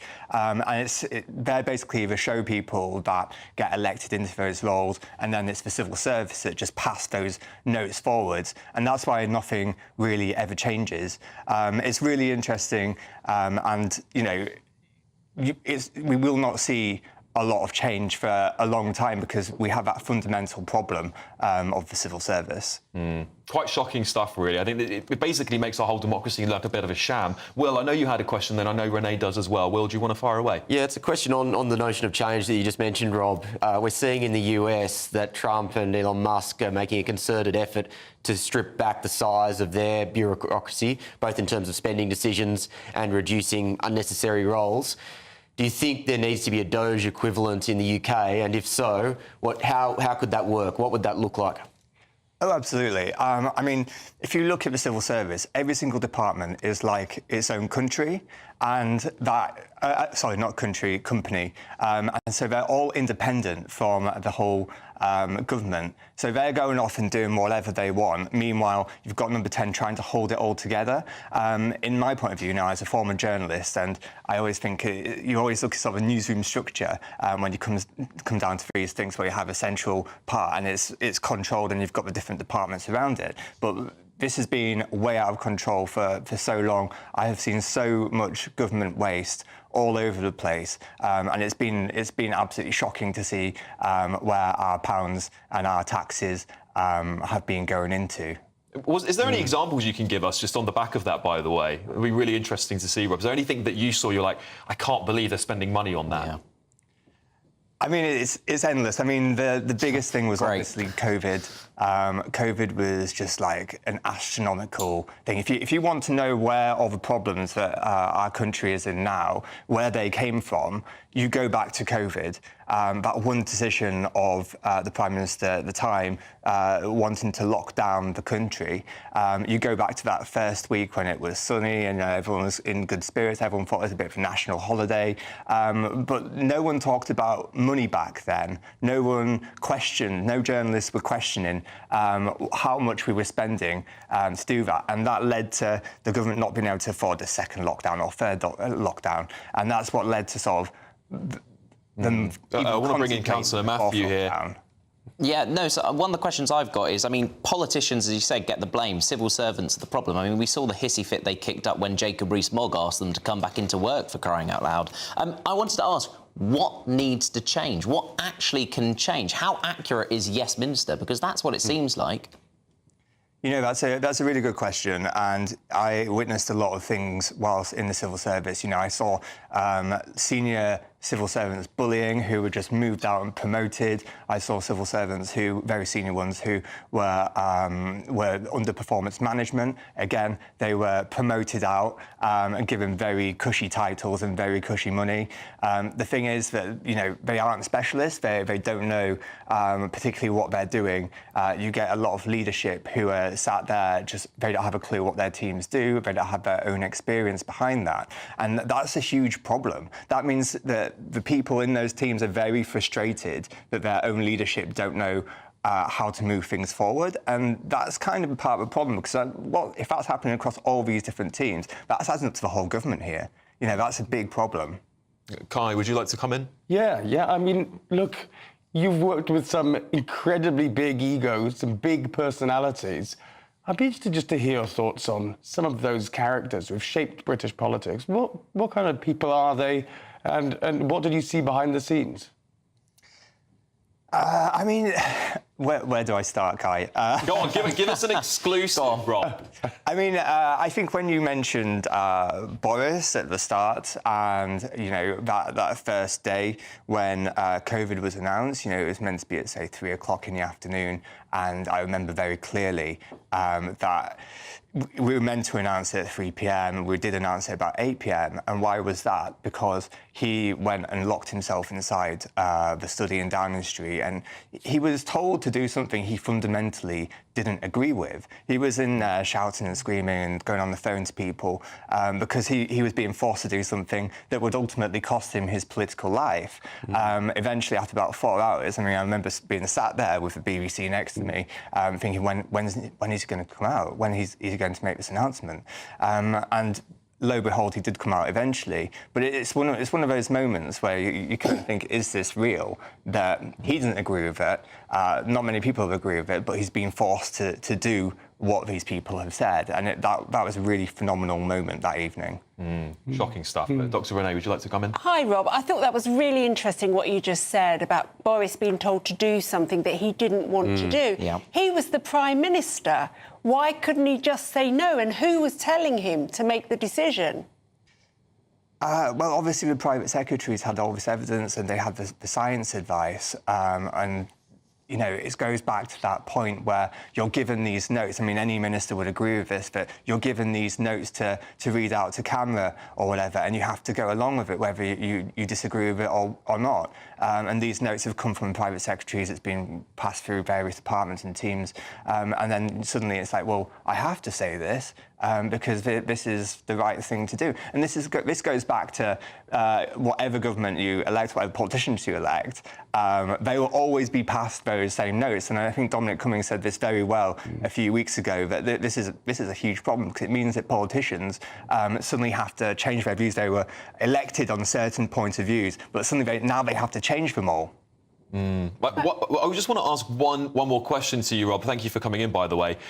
Theresa May, you were with her during quite a critical time with the big split down the middle of the Tory party while she was trying to deliver the will of the people on Brexit. On top of that, did she have civil servants trying to obstruct the will of the people after that big democratic exercise from what you might have seen?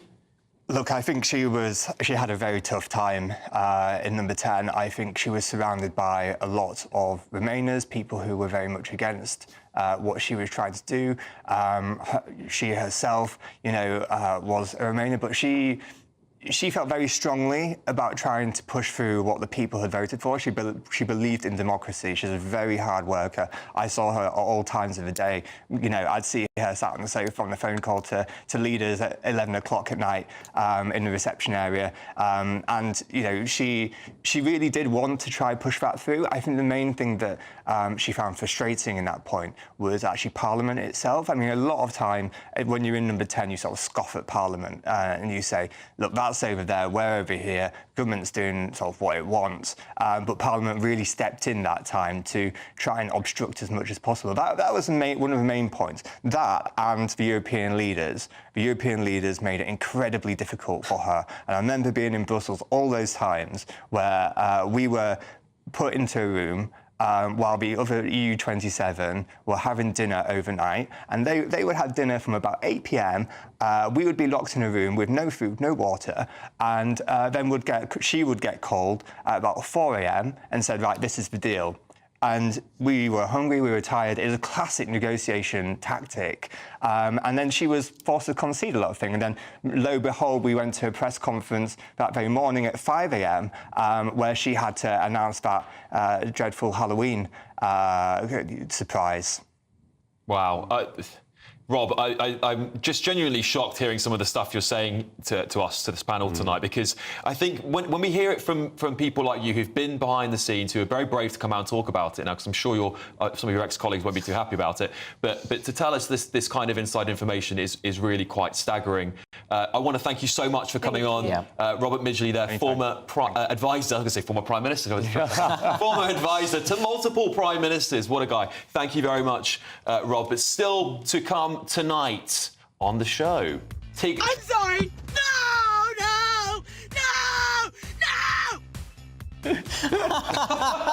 Don't tell me, she is not happy at all. We'll be delving into this week's triggered tantrums, and of course, we've got the Saturday scrap coming up with Will and Kai. You are here with the Saturday 5 live on GB News. Don't go anywhere.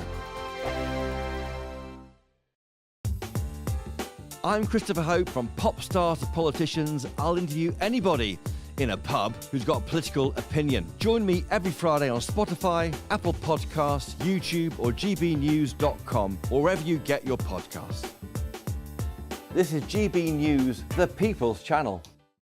We're proud to be GB News, the People's Channel. And as you know, we always love to hear your views. Now, there's a new way of getting in touch with us at gbnews.com/yoursay. By commenting, you can be part of a live conversation and join our GB News community. You can even talk to me, Bev Turner, or any of the members of the GB News family. Good afternoon, Britain. Weekdays from midday. Now, Egypt has discovered, well, I think it was a British and Egyptian team, actually, finding the historic discovery, the long-lost tomb of King Thutmose II, the last of the lost tombs of the kings of ancient Egypt's 18th dynasty. Yes, and it's the first royal Egyptian tomb to be discovered since King Tutankhamun's final resting place was found in 1922. A very exciting discovery, and here to tell us all about it is the historian and author Martin Whittock. Martin, the first royal tomb since Tutankhamun. Indeed, and identified as King Thutmose II. Other pronunciations are also available. And as you say, it's the last of the lost tombs of Egypt's 18th dynasty. They ruled between about 1550 BC and 1292 BC.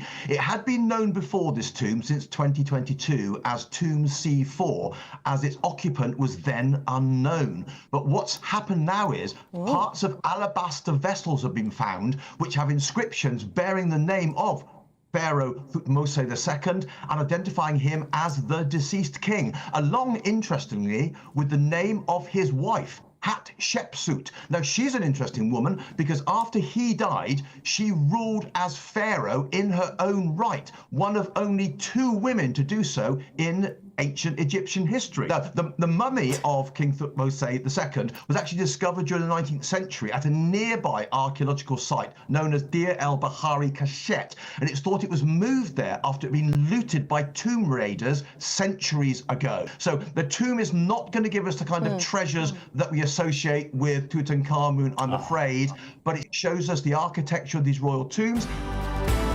GB News, the People's Channel. If you want your news to be straight talking, this is a nightmare for the Conservatives again. Down to earth. It's not just Nottingham where this is happening, is it? And most importantly, honest. Hard-working, middle-class taxpayers, they'll get their book thrown at them. Then catch me, Martin Daubney, Monday to Friday, 3 till 6 p.m. on GB News, Britain's news channel.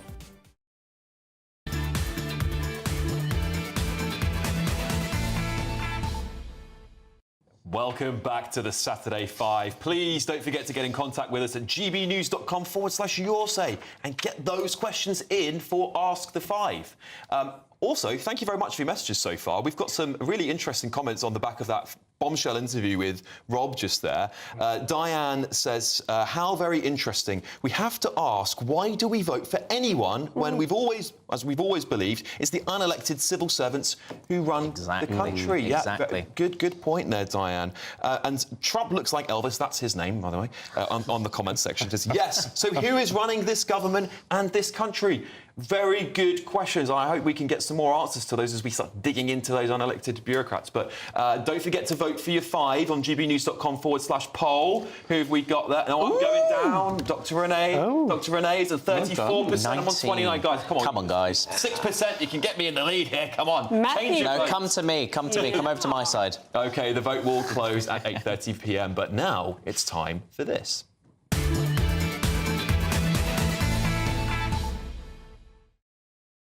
Yes, it's tonight for tonight's main event, the Saturday Scrap. Emergency services have been at the Palace of Westminster for more than 8 hours, as a man who scaled the tower, which houses Big Ben, remains there. Video on social media shows a barefoot man stood on a ledge several metres up the Elizabeth Tower, holding, of course, a Palestinian flag in an apparent protest. The whole of Westminster Bridge has been closed. And it was closed later in the morning as emergency services responded to the incident, and parliamentary tours on Saturday were cancelled as a result of this incident. A parliamentary spokesperson has said that. So is this the latest pro-Palestine stunt a step too far? Seconds out. It's round 1. I'll take it away first, if that's OK. Alex, the viewers... Yeah, please go ahead, Will. The viewers will switch off if Kai goes first. There are so many things I utterly loathe about these people. I could tell you that, for starters, this is illegal. It's criminal trespass. I could tell you that it is incredibly selfish, taking opportunities away from people to do those tours, for example. I could tell you on sheer logical grounds that it's counterproductive, and it will almost certainly push more people away from their cause than bring more people towards it. But the thing that bugs me the most, have a look at the targets of these people.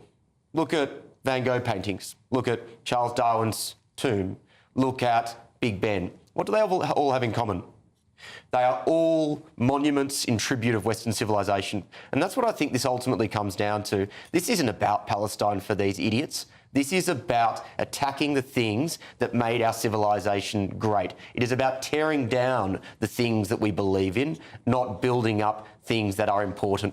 That is the problem here. Whenever you see someone throw paint at a painting, whenever you see someone scale Big Ben in this sort of manner, it is an attack on the values of British civilization and Western civilization more generally. And for that reason alone, this person should be locked up with the key thrown away. Of course, it's free speech for you when you like it, isn't it?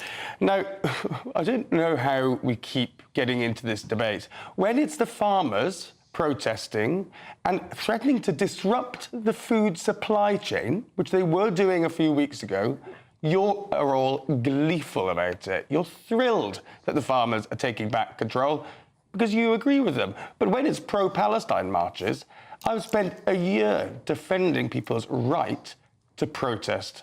And in this country, in this day and age, we're talking about assailing the right to protest. It's ridiculous for a free speech channel. Now, you people would have been lambasting the suffragettes for their movements and talking about people failing to pay their licence fee. Honestly, why are you so against protests that you simply don't agree with? I'm not against protests that I don't agree with. The fact of the matter is this was illegal. If this person wanted to do this in a public park, go for your life.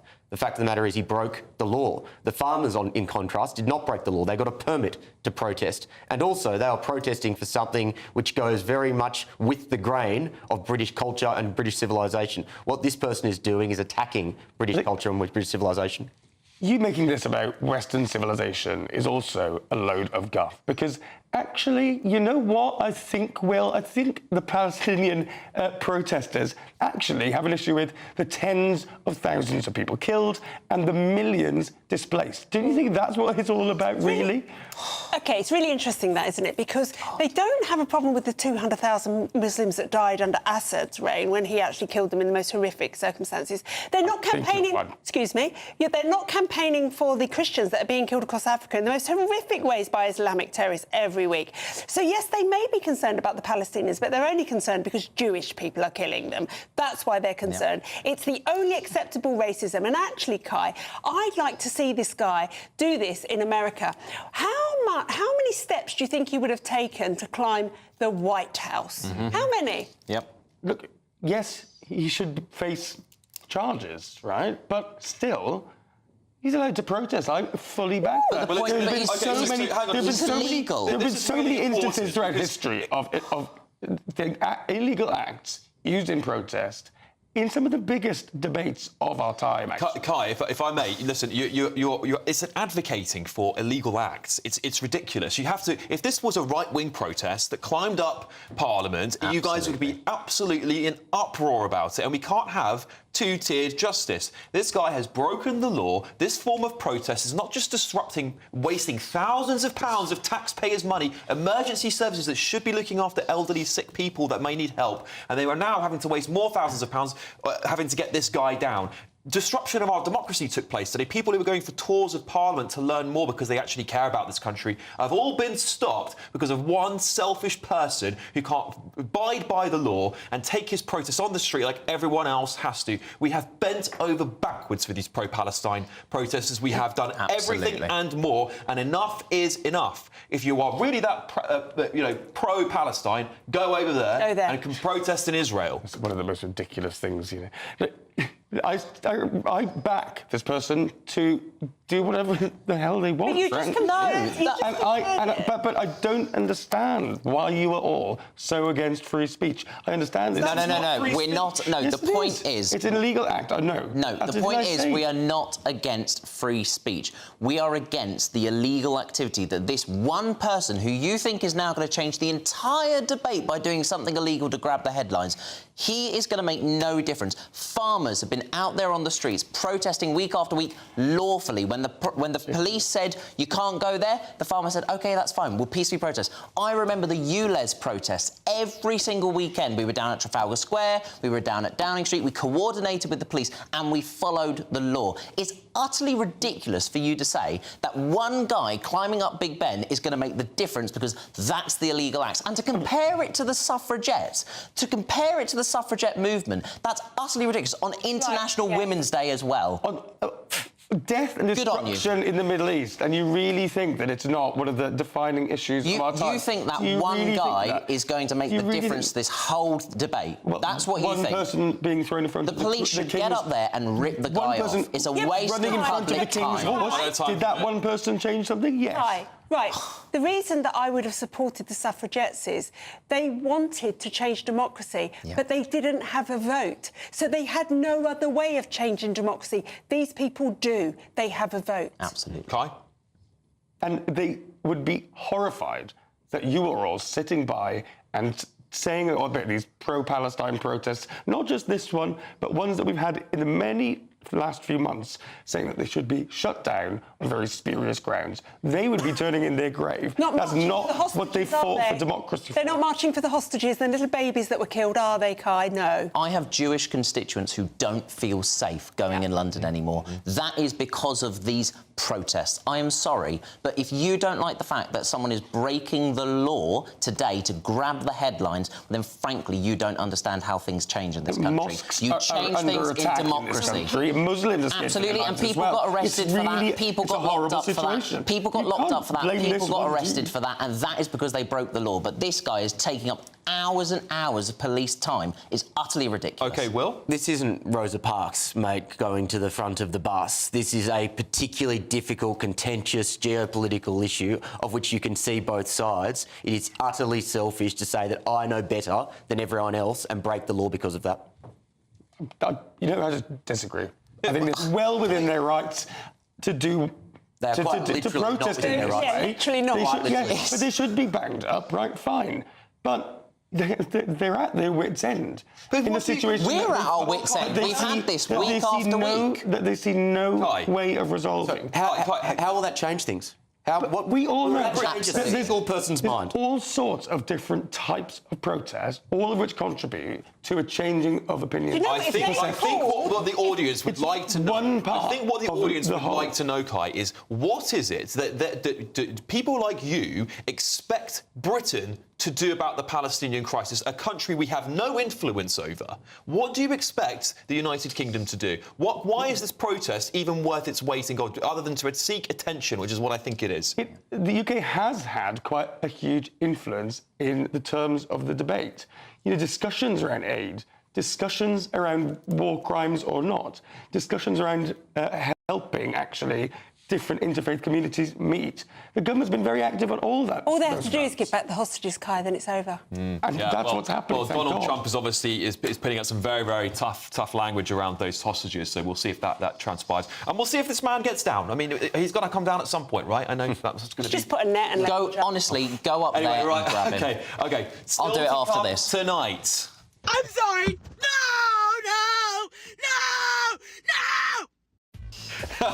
God. If you couldn't already tell, it's this week's Triggered Tantrums. But before that, it's the bunch of five. Is there a cabinet reshuffle on the horizon? Don't go anywhere. You're with the Saturday 5 live on GB News. Good.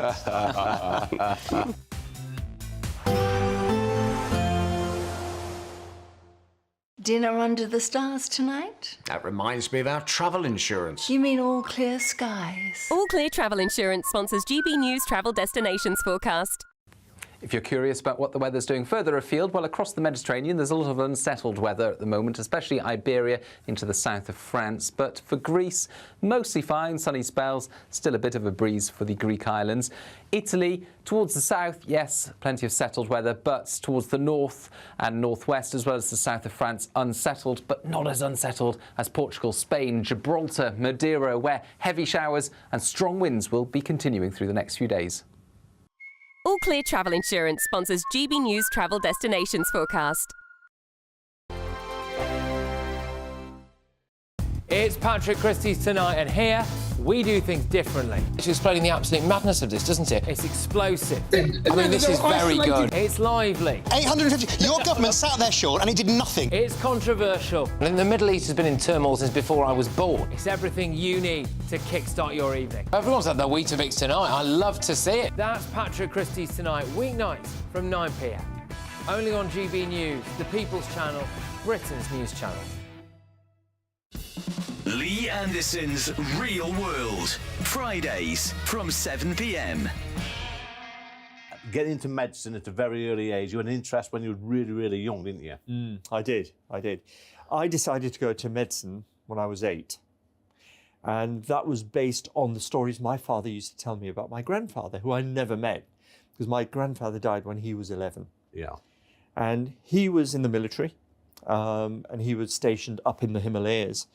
And he was a doctor in the military. And not only did he serve in the military, but he also served his patients. And he served them to the degree where he would go out and he'd take them supplies, and he'd really look after them and make sure that they were not just well, but could live and survive. And it was on a day when he was out there helping his patients. There was a storm up in the Himalayas. Wow. And he was out there taking blankets and clothes and food up to them. And on the way back, as he was coming down the Himalayas, there was a landslide which took his Jeep over the edge, and he perished in that. So he gave his life to his service. And it was these stories about my grandfather, what he did and how he helped people, that really inspired me to follow in his footsteps. Not necessarily to go into the military, but to go into medicine. But he's left a wonderful legacy, because fast forward, you came to this country when you was 4, and you've studied medicine. Yep. You do. We were talking earlier about DNA. You know, you're looking at DNA, looking at people's DNA. You can do profiles on people, predict. Well, you can actually say with some accuracy where they've lived in the past, what jobs they've done, and what medically may happen to them in the future. Yeah, yeah. And I think, you know, over the last, I mean, we've been looking at the gene. There was a Human Genome Project last century, which finished. GB News, the People's Channel. Mornings don't have to be tiresome, especially if you have the right company. Wake up to news as it happens, opinion and debate, and of course, a little bit of entertainment too. Because when the kettle's on, we're on. That's Breakfast on GB News, a show worth waking up for. Every morning from 6 a.m. Only on the People's Channel, Britain's news channel. We'll spread the news, you spread the word.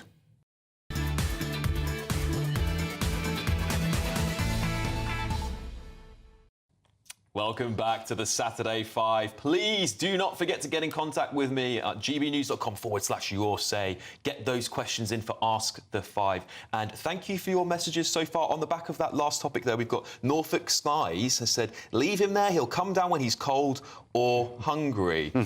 Janet said, just leave him there, he climbed up, he can climb down. There's not a lot of sympathy for this man in the comments, I have to admit. And perhaps maybe, you know, we'll see how he does get down. I'm sure the emergency service are going to have to take him down. But don't forget to vote for your favourite 5 and gbnews.com/poll. How am I doing? I'm going down. Ooh. Oh, no. Renee's on 33 and I'm losing percentage points. Okay, the vote will close and Renee will never be invited back.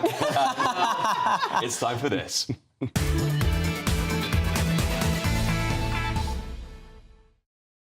Yes. Will, what have you got for us this week? An update from the colonies, Alex. Cyclone Alfred has hit the northeast coast of Australia. Some people have been very worried, some people perhaps less so, as we can see in this clip. How some Gold Coasters are preparing for Cyclone Alfred.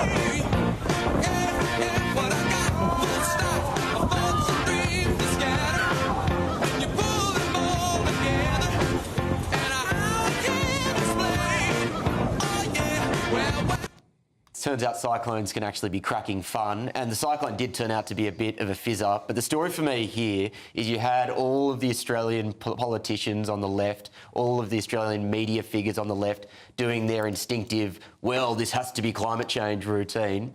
The great thing about tropical cyclones in this debate is that we know in the last 100 years the prevalence of tropical cyclones has gone down 13%.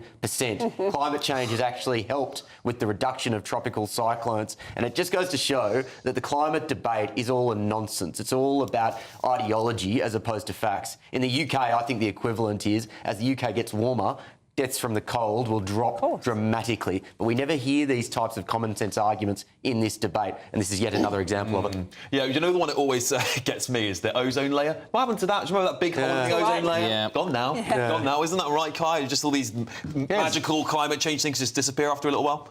Well, the ozone layer was a different issue, and actually we solved it. It's always a different issue. Always. Well, and we solved it through global collaboration, just like we should be doing for climate change. But Will, no, you and I both know what climate change actually means is it's going to make more destabilising weather across the world. That may also mean a change in weather patterns. Now, I'm glad that that's going to benefit Australia. Anyway. We don't want to switch all the audience off today. Over to you, Renee. Talking about ideology at play, this week, Dr. Stephen McAndrew decided to go and give blood, which is an altruistic thing to do that many people don't do anymore, so we're often short of blood. He got to the centre, and the person taking his blood said, "Are you pregnant?" And he refused to answer because he's a man, and he knew he wasn't pregnant. So because he refused to answer, he refused to sign a form to say that he wasn't pregnant, he was not allowed to give blood, and he went home. So we lost that man's blood, which we desperately need, because he couldn't say if he was pregnant or not. This is just gone mad. This is lunacy. Do you know what? I want to go and start donating blood, but every time I go and they say I'm pregnant, I'm going to say, "Are you pregnant?" I'm going to say, "Yes, I am actually." Yeah. And just see their faces drop and think, "What on earth's going on?" But you know, this is the thing. I mean, Renee's right. This story highlights the inefficiencies in our current the way the NHS is working. It's more concerned about gender ideology than it is about donating blood, which we are in desperate need of. This is absolutely bonkers. This is just more of that woke ideology that you love so much, isn't it, Guy?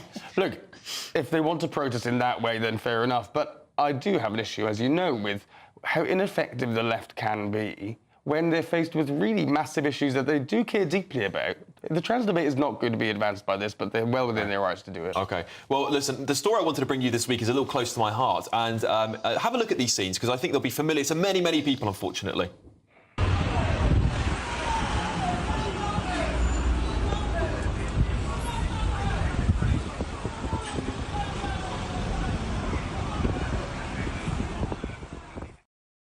Yeah, that's the scene after a triple stabbing happened up the road from where I was born in a place called Harrow. It's part of northwest London, the borough of Harrow.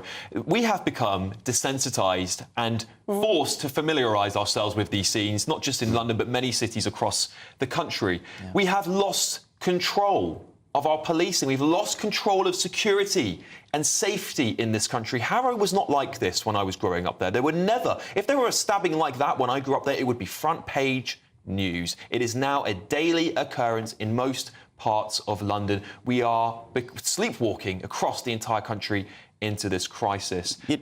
Will, go ahead. Well, the thing that I think the tragedy about this is crime is actually one of those policy areas where you can make massive improvements if you have the political will to do so. Look at what's happened in El Salvador and the changes that have been made there. It just requires investment in terms of policing, it requires harsher sentences, and it requires a focus from the police to actually focus on things that matter as opposed to silly tweets. But they're not willing to do it. Matthew, I'm going to actually help get you to introduce your story because we haven't got a lot of time to talk about this, unfortunately, but over to you. Yeah, so I was going to talk about the reshuffle rumours. This week we might be hopefully getting a reshuffle of some Labour ministers. Wouldn't that be a nice early Christmas present? We need to get rid of Nutty Ed Miliband, Bridget W. Phillipson, David Whammy, Rachel from Accounts, and why not just the whole front lot? They're absolutely rubbish, and their track record is failing. We've had more ministers resign than I can even remember in history, and remember, they thought the Tories were bad. Well, Labour have gone one better. Oh, I love Come back to that. Track record from a Tory. Get a grip, I mean, please. Well, how long have we had? You had over 7 a decade. months of disaster. OK, Kai, would you like to give us your story today? Yes, absolutely. Well, last week it was St David's Day on the 1st of March, and the Prince of Wales, Prince William, did this. I think we've got a video. Hello. Heddiw, a Fif Goel Dawi, rydym yn dod at ein gilydd I ddathlu Cymru, ei hanes, ei diwylliant, a'i phobl anhygoel. Now, I know that you won't understand that, but in quite broken Welsh... I don't understand most... In quite broken Welsh, Prince William wishes Welsh people a happy St David's Day. I really think, given that he knew he was probably going to get this role, Prince of Wales, given that I think he has more resources at his disposal than just Duolingo, which is apparently what he's been using, surely he could have made a bit more of an effort. He didn't even say the name of the country, right? Cymru is not the name. Do you know what? Hang on 1 second, because this is just absolute gold dust, Kai. Because 1 minute you're there slamming and praising the next dictatorship of the royal family to come in. The next minute you're complaining they can't speak a bit of broken Welsh. Come on, what do you want out of them? You can't. Are they meant to be some sort of clone robot? Flip-flopping like this Labour government. It's easy. What flip-flop is that? 1 minute you want President Charles, next minute he can't pronounce it. Guys, please don't talk over each other. Even better is you're criticising the Prince of Wales, who at least has tried to speak the language of the Welsh. When we have 1 million people in the country claiming benefits and living in our country, assimilating, who do not speak a word of English, you don't care about those. I do care about that. I think it is important. But look, that Prince of Wales title was stolen from the Welsh in the 13th Oh, God, here we 13th go. century. I've had enough It is, of it. it's an affront already. I think the audience is going to need a break. So still to come tonight. I think he's probably one of the dumbest, luckiest people to exist on this earth. Okay, who is this woman on about? Can you guess at home? Triggered tantrums. One of my favourite parts of the show is next. You're with the Saturday 5 live on GB News.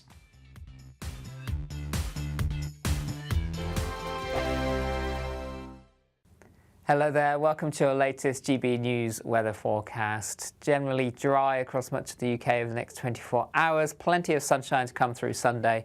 Winds generally light and temperatures well above average for the time of year. Low pressure sat to the southwest, drawing in warm air from the near continent. But we're between weather systems, so most places generally staying dry over the next 24 hours. There are a few showers, though, across western parts through the evening time and also the far north of Scotland. But as we head overnight, most places will be dry with lengthy, clear spells. And as winds fall light, particularly across parts of Scotland, northern England, temperatures here will drop away close to freezing. Some mist and fog patches developing as well, but for most, temperatures above freezing to start Sunday morning. So we take a look at the details for Sunday morning. A weather front across the far north of Scotland giving further outbreaks of patchy rain here. Temperatures around 6-7 degrees, but plenty of sunshine elsewhere. Some mist and fog patches are possible, but they should burn back to the coast quite quickly. And plenty of sunshine for Northern Ireland, Northern England as well. Just a few fog patches and dry across the rest of England and Wales. Just perhaps a little bit of rain getting close to the far southwest of England, but again, most likely staying dry here too. A little bit breezy here, but for most through Sunday, winds will be light. There'll be plenty of sunshine. Just further outbreaks of patchy rain affecting the far north of Scotland, and very little change through the rest of the afternoon into the evening time. And temperatures, well, above average. Looking at 17, 18, 19, possibly 20 Celsius in the best of the sunshine. Somewhere across North Wales into northwest England could reach that top spot.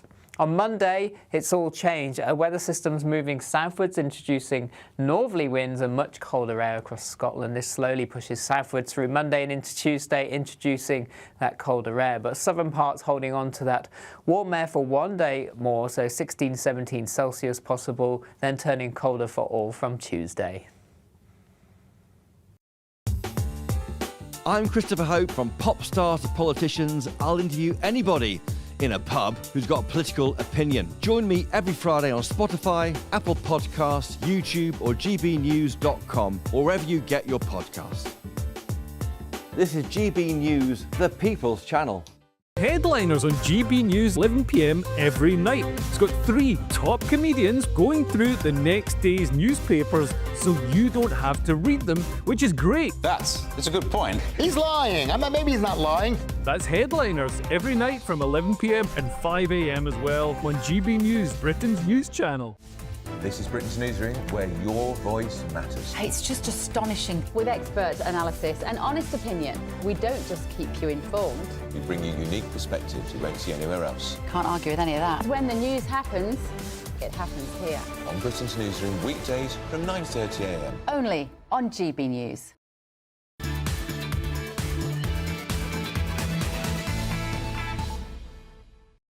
Yes, welcome back to the Saturday 5. Coming up from 8 p.m, it's Ask the 5, so please send those questions through to gbnews.com/your say. And don't forget to vote for me, your favourite 5, at gbnews.com. No, you've got Getting there. Oh, come on, guys, I'm so close. Dr. Rennie's won every week. Come on, a few more. Yeah, get rid of those Kai votes. That's to me. The vote's going to close at 8:30 p.m, but roll up. The circus is in town. Yes, it's time for Triggered Tantrums. You've got a free ticket to this week's Ringmasters of Rage, Clowns of Collapse and Acrobats of Absurdity, tumbling over silk. Just wait until you see this lot. Will, what have you got for us? Yeah, one of the great things about the Trump revolution is that for the first time in any of our lifetimes, he's made the right cool. We're the cool kids now. And the Democrats need to really respond to that. How are they going about getting the TikTok generation on side? Well, let's have a look, shall we?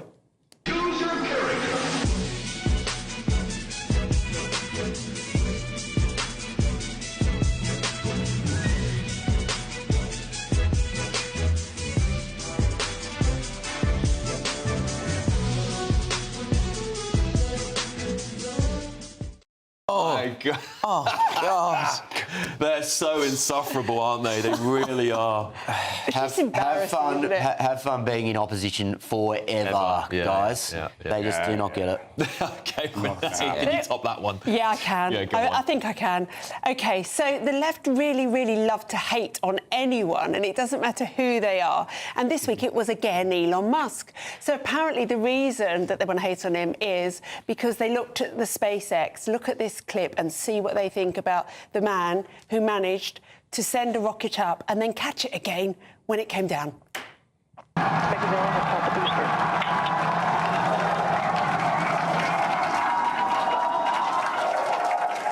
Stuck the landing.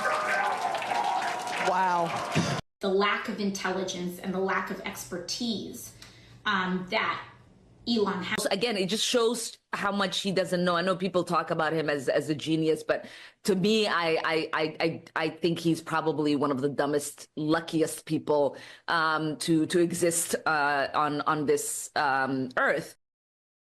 I mean, I'd love to be that dumb and lucky. Yeah. They are so delusional, these people, aren't they? I know they don't like Elon Musk because he's got involved in politics, but you know what? At least he tells you as it is, and he's transparent. Before, all these big billionaires were doing this all behind closed doors. They do it in our country still, actually. And at least it's refreshing to see someone put their views out in the air, but of course they just can't have it, can they? Just can't cope, can they? They just can't cope. I don't think we have anything like this in our own country, do we? No, Anyway, Kyle, you might be the only man who might be running around screaming if Nigel Farage wins the next election. But let me show you what I've got for you. Now, listen, this is a little bit of an older clip, but I came across it for the first time yesterday, and I was crying with laughter. So I'm not going to give you too much context. Let's do it afterwards, but watch this. I'm sorry. No!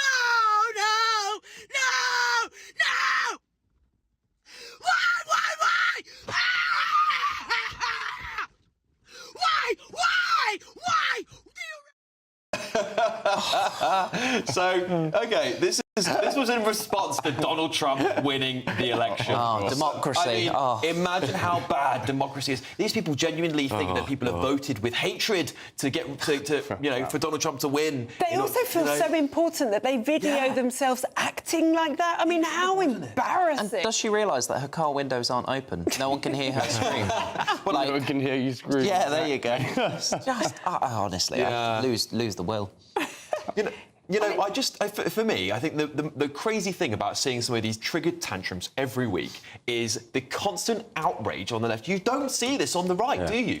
I actually went for balance. I went and looked for right-wing meltdowns. I can't find them. They don't exist. Why is that, Renee? Yeah, so this is why it's so hard for Kai to take part in triggered tantrums, because most of the stuff is from the left. And it's just because the left are delusional. They believe that if you don't believe what they do, you are evil, crazy, mad. That's right.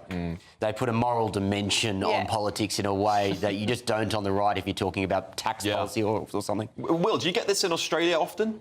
Do you get Aussie meltdowns? Well, the thing is, I don't think that this is a countrywide phenomenon. I think this is a phenomenon across the Western world now. So, yeah, I think you absolutely do. Well, look, don't go anywhere, because coming up, it's the Saturday 5 Extra, all right? We're going to be letting our heads on. This is a new thing. This is a new thing on the Saturday 5. And guess what? We get to have a drink, hopefully with all of you at home. We're going to let our hair down. Anything can happen. As you know, this is a wild segment. It's a crazy thing the producers decided to do here. What could go wrong? So get ready. We're going to be back in just a moment. Our whole team is going to make our way over to the sofa, grab a pint, and then we're going to be back with you all very, very soon. So let's go, guys. Come on, then.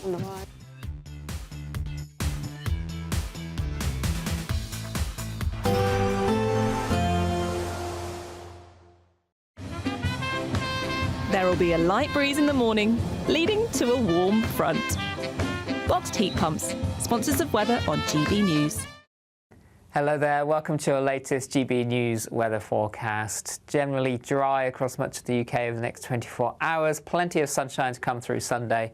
Winds generally light and temperatures well above average for the time of year. Low pressure sat to the southwest, drawing in warm air from the near continent. But we're between weather systems, so most places generally staying dry over the next 24 hours. There are a few showers, though, across western parts through the evening time and also the far north of Scotland. But as we head overnight, most places will be dry with lengthy clear spells. And as winds fall light, particularly across parts of Scotland, northern England, temperatures here will drop away close to freezing. Some mist and fog patches developing as well, but for most, temperatures above freezing to start Sunday morning. So we take a look at the details for Sunday morning. A weather front across the far north of Scotland giving further outbreaks of patchy rain here. Temperatures around 6-7 degrees, but plenty of sunshine elsewhere. Some mist and fog patches are possible, but they should burn back to the coast quite quickly. And plenty of sunshine for Northern Ireland, Northern England as well. Just a few fog patches and dry across the rest of England and Wales. Just perhaps a little bit of rain getting close to the far southwest of England, but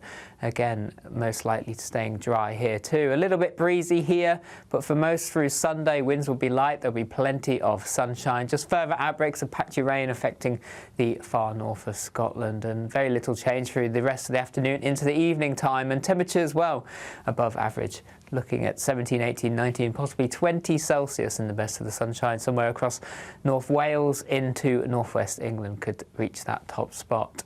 On Monday, it's all changed. Weather systems moving southwards, introducing northerly winds and much colder air across Scotland. This slowly pushes southwards through Monday and into Tuesday, introducing that colder air. But southern parts holding on to that warm air for one day more, so 16, 17 Celsius possible, then turning colder for all from Tuesday.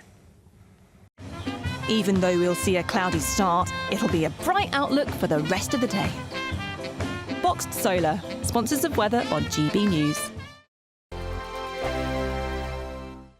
You could have £17,777 in tax-free cash to play with this spring. Cash to spend on anything you like. And if that wasn't enough, we're also going to give you not one, but two sought-after designer watches and the latest Mulberry handbag. How would winning that sound? For a chance to win the cash, 2 watches and a designer bag, text cash to 63232. One entry costs £2 plus 1 standard network rate message, or text bonus to 63232. 5 entries cost £5 plus 1 standard network rate message. Go to gbnews.com/win. Entries start from just £2. Call 0903 681 3232. Calls cost £2 plus your network access charge, or post your name and number to GB12 PO Box 8690 Derby DE1 9TT. UK only. Entrants must be 18 or over. Lines close at 6 p.m. on the 4th of April. Please check the closing time if listening or watching on demand. Good luck. Join me, Camilla Tominey, for a frank and honest discussion with those in power that cuts through the spin and gets to the heart of the issues shaping our nation. You haven't confirmed that you want to stand as leader, but you haven't ruled it out either. This report basically says that he's not fit to stand trial. Is he indecisive? Incompetent? I deliver the dose of reality Westminster needs. That's the Camilla Tominey Show at 9:30 every Sunday on GB News, the People's Channel, Britain's news channel. Join me, Nana Akwe, for an informative, interactive news programme with a difference. It's fun. No, he didn't say that, though. I'm so surprised. I think there's an element of truth to that. Join me from 3 p.m. every weekend, only on GB News, Britain's news channel. Good Afternoon Britain isn't just about us. The wonderful thing about this programme is it's about everyone watching. It's an interactive programme. Well, there absolutely is something to see here, and we're going to be talking about it more. Whether it's breaking royal news, Will, please bring us up to date, or indeed a particularly punchy speech in the House of Commons. Very, very curious. We bring it to you live, and then we bring you live reaction as well. That's Good Afternoon Britain, weekdays from midday. Only on GB News, the People's Channel, Britain's news channel. We're proud to be GB News, the People's Channel, and as you know, we always love to hear your views. Now, there's a new way of getting in touch with us at gbnews.com/yoursay. By commenting, you can be part of a live conversation and join our GB News community. You can even talk to me, Bev Turner, or any of the members of the GB News family. If you want your news to be straight talking... This is a nightmare for the Conservatives again. Down to earth. It's not just Nottingham where this is happening, is it? And most importantly, honest. Hard-working, middle-class taxpayers, they'll get their book thrown at them. Then catch me, Martin Daubney, Monday to Friday, 3 till 6 p.m. on GB News, Britain's news channel.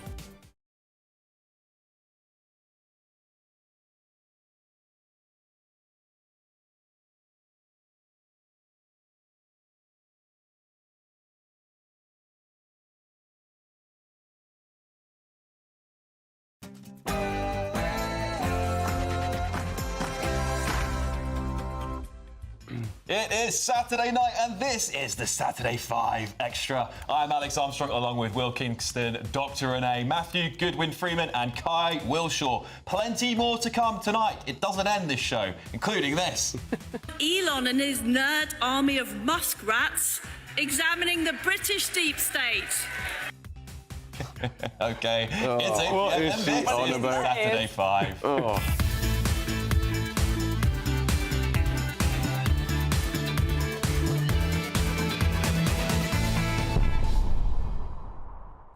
Yes, still to come tonight, we're going to bring you our highlights of the week, a good news segment called High Five, and find out exactly what is going on here. OK.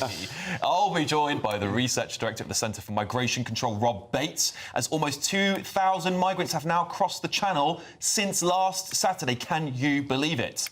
Then we'll be answering your questions in Ask the Five. Please send them in to www.gbnews.com/yoursay. And while you're there, do not forget to vote for me, your favourite five, at gbnews.com. I'm not going to keep on. This is too much. No, come on. Sorry, you've set me off then. The more push, the less we get. The vote will close at 8:30 p.m. But first, it's your Saturday night news with Lewis Mackenzie.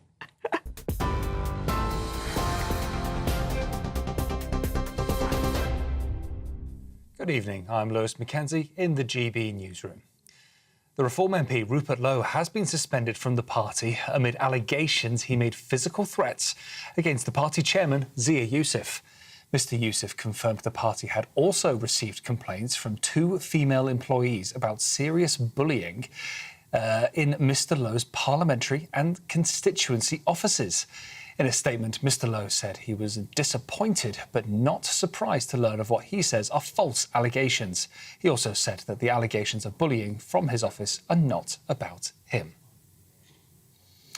Pro-Palestine activists have vandalised President Trump's golf course in Scotland.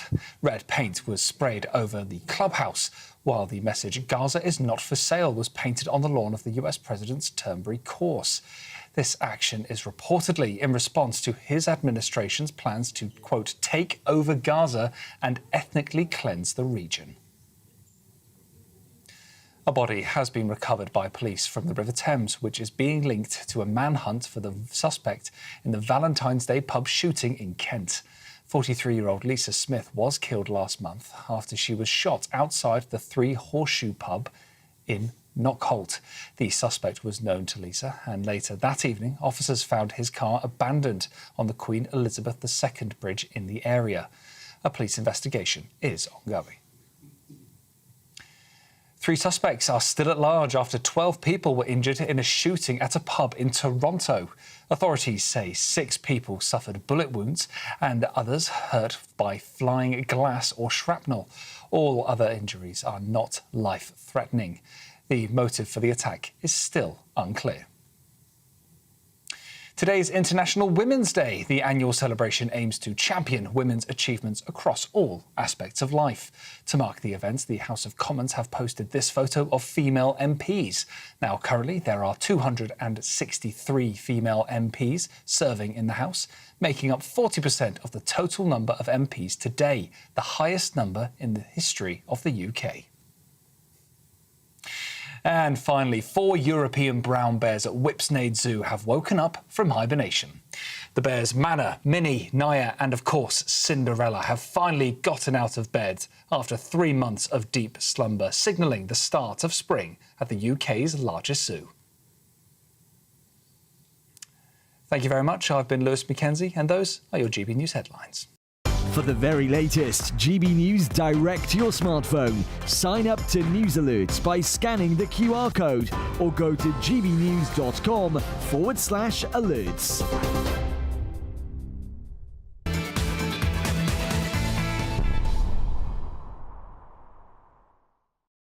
Welcome back to the Saturday 5 Extra. This is Ask the 5. Anything can happen here. We don't know what your questions are, but I'm keen to see. Let's have a look at this.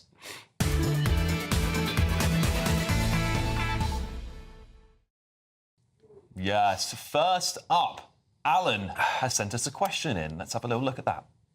Good evening. I wonder what conclusions the panel draw from the government's actions or lack of actions in supporting the farming community and the wider rural community. Thank you.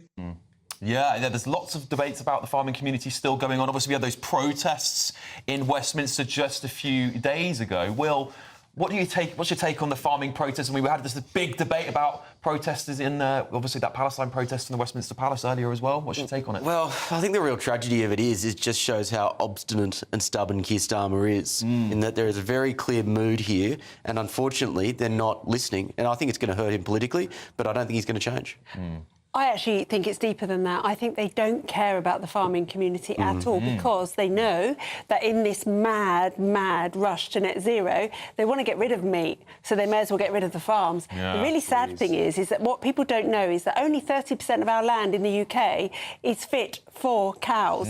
It's not fit for growing plants and whatever else they want us to eat. So it's a massive mistake, and, you know, it's a tragedy for the farmers. Kai, I mean, look, what is it about Keir Starmer and the Labour Party? They seem to hate pensioners, they hate farmers, anyone who's done anything good for this country. They seem to want to, they're like Mauritius. Look at their money. Yeah, they do. Will says obstinate. I say decisive. He has to make throwing British farmers under the bus.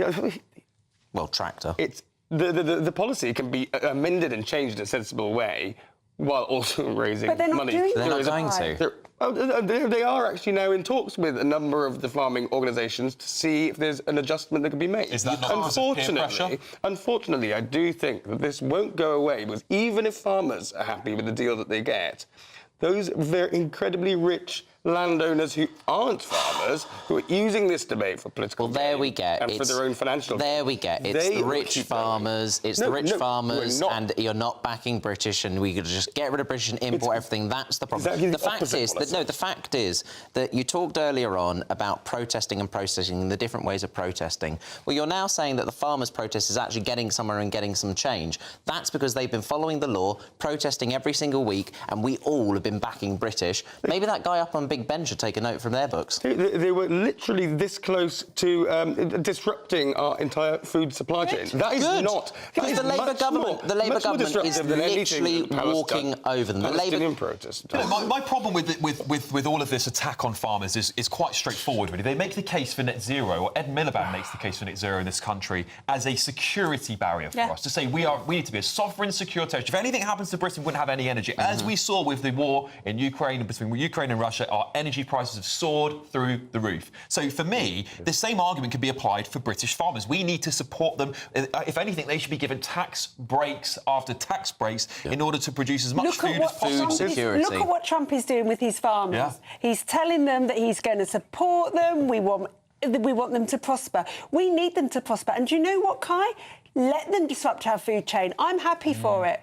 I'll cope. There's ways for net zero and the farming community both to be supported. Yes, there are. There are many common sense ways that you can adapt agricultural land in order to also contribute to net zero targets. This is so typical of the left, isn't it? Well, it's the truth. I'm sorry. Family farms. When it suits your political leanings, you're happy to endorse these protesters, Just Stop Oil, the Greenpeace, the Palestinians. When it comes to backing British people who are contributing to in society, you guys lose your rag over. These are totally different things. I mean, I love it. Kai, the reality is this tax is going to raise 500 million. That's nothing. You're giving away more to foreign farmers. To Chagos farmers. Well, you're giving off more to Chagos.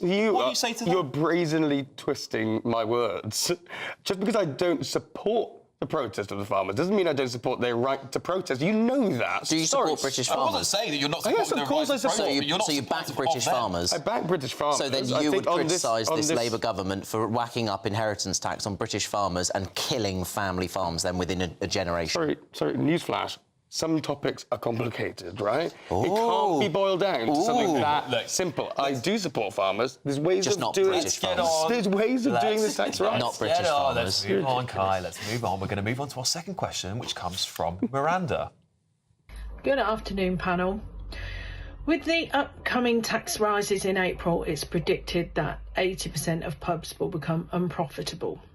Pubs with a rateable value of £100,000 will see their business rates leap to £19,000, while business rates relief is being slashed from 75% to 40%. Given these increases, does the panel believe this is a responsible move by the government? How do they justify putting further financial strain on an industry already struggling with closures and rising costs?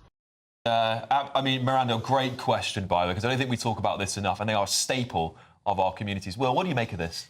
The problem with the left is they don't understand basic economics. You can only tax people so much before they start making alternative choices where they move their capital or their money elsewhere. We've reached that point in the UK. You cannot tax UK businesses or UK citizens more. They will, if they're individuals, just go overseas. If they're businesses, they will relocate.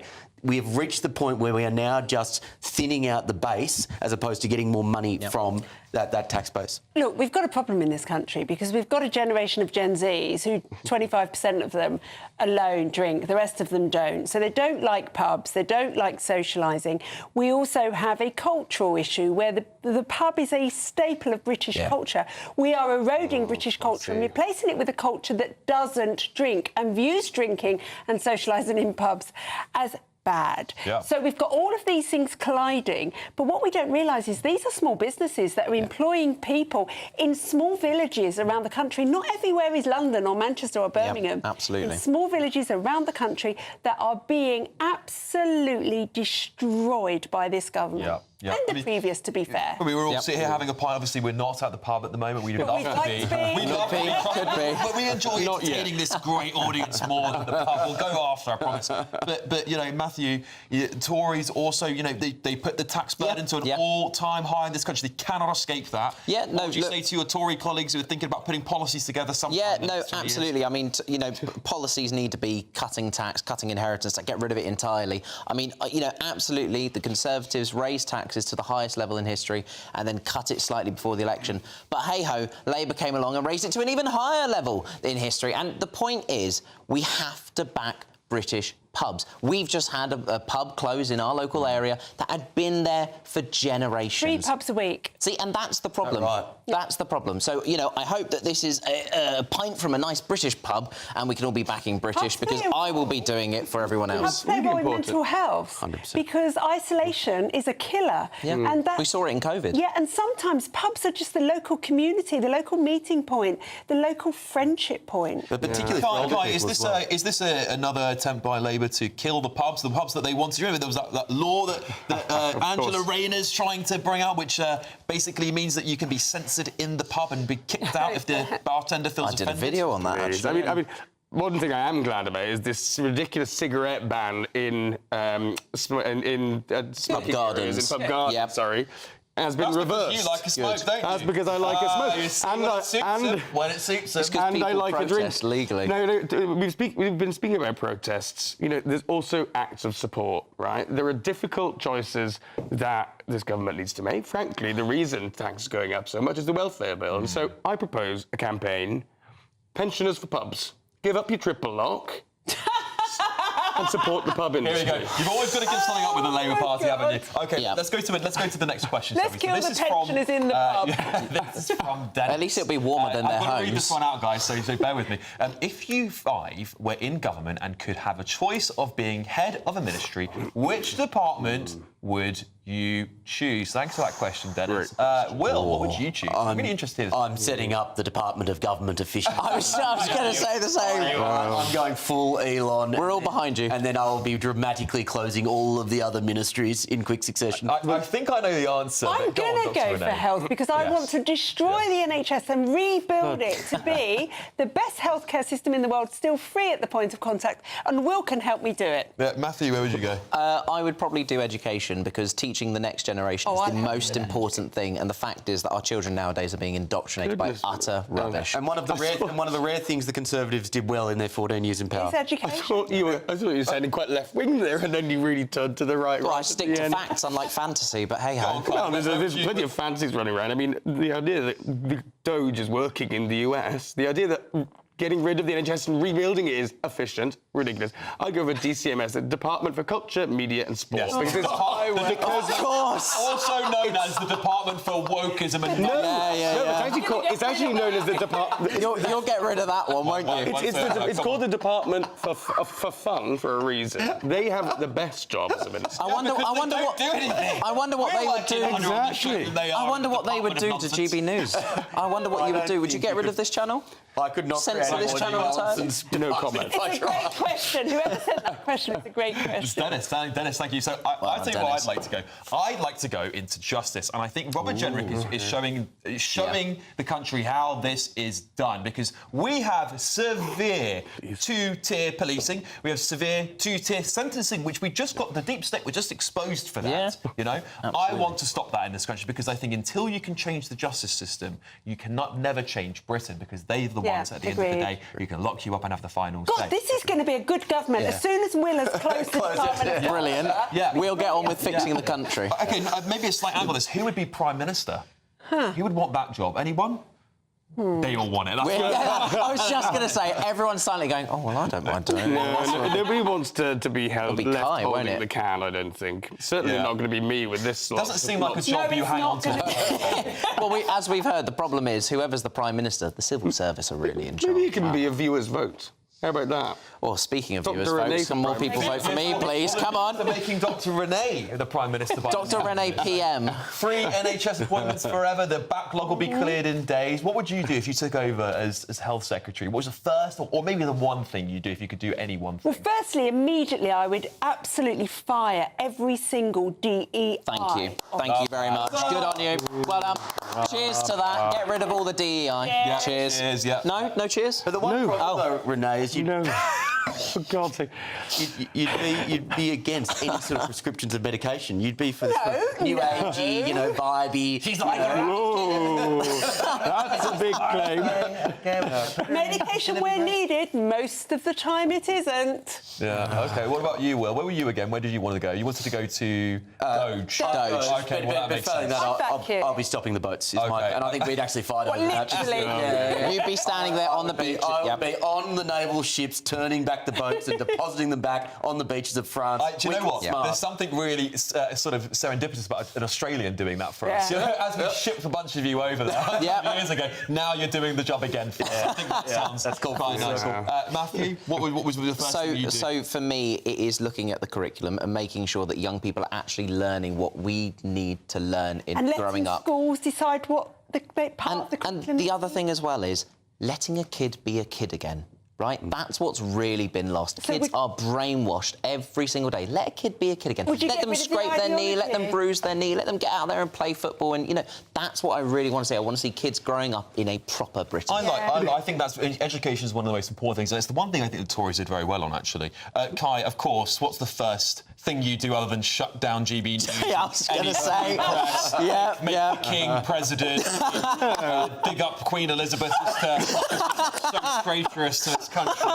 What else would you do? We already have a good idea. There's a pretty good starting list, isn't it? I mean... Prime Minister Kai. It's going to be great. I'd move the Prime Minister out of Downing Street. I think that it's about damn time. Well, that's the first thing that you've come up with. Shed off some of those. Put the illegal migrants somewhere. Maybe that's what they should be doing. Maybe that's where they should be. Listen, good idea. Listen, oh my gosh. OK, almost 2,000 migrants have crossed the Channel since last Saturday. I just can't believe that figure. We're joined by the research director at the Centre for Migration Control in just a minute. I'm going to see you after the break for this brilliant interview. Stay tuned.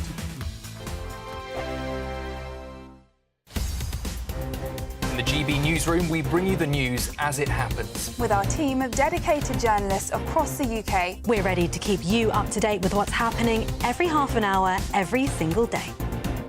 Bulletins here on GB News, the People's Channel, Britain's news channel. Britain's newsroom, weekday mornings from 9:30. I ended up being hospitalised, and I was diagnosed with it within the first few days of being in hospital. I was in hospital for 2 months, and I came out about 13 months ago, something like that. And I realised that there are people that aren't as lucky as me that don't have that platform to be able to talk about it, bring it out in the public, and deal with the stigma, because there is still a stigma.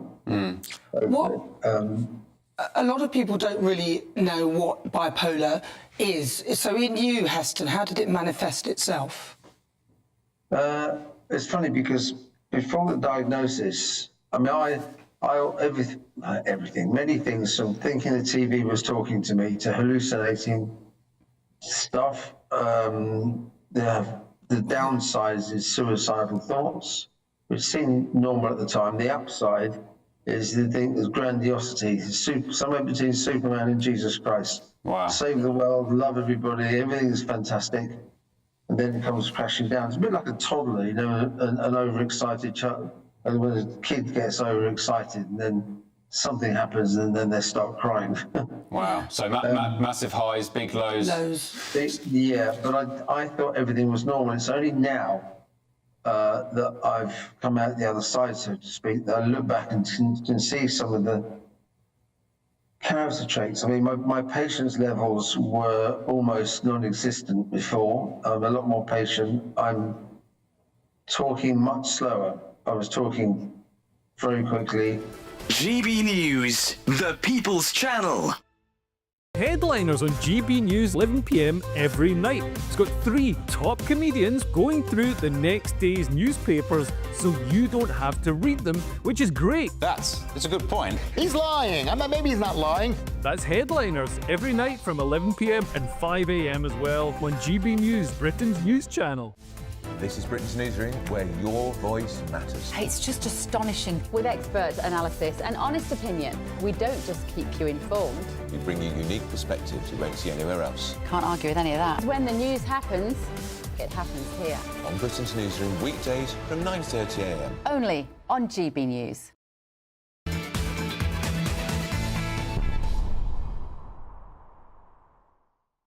Welcome back to the Saturday 5 Extra. Please get in touch with us. We love reading your messages on gbnews.com/you will say. In fact, I have one for you here. Janet says, Renee, perfect health minister. I couldn't agree more. I think Renee would be a brilliant health minister. All those stockpiles of antibiotics she's got will go back to the Please keep getting your questions in for Ask the 5.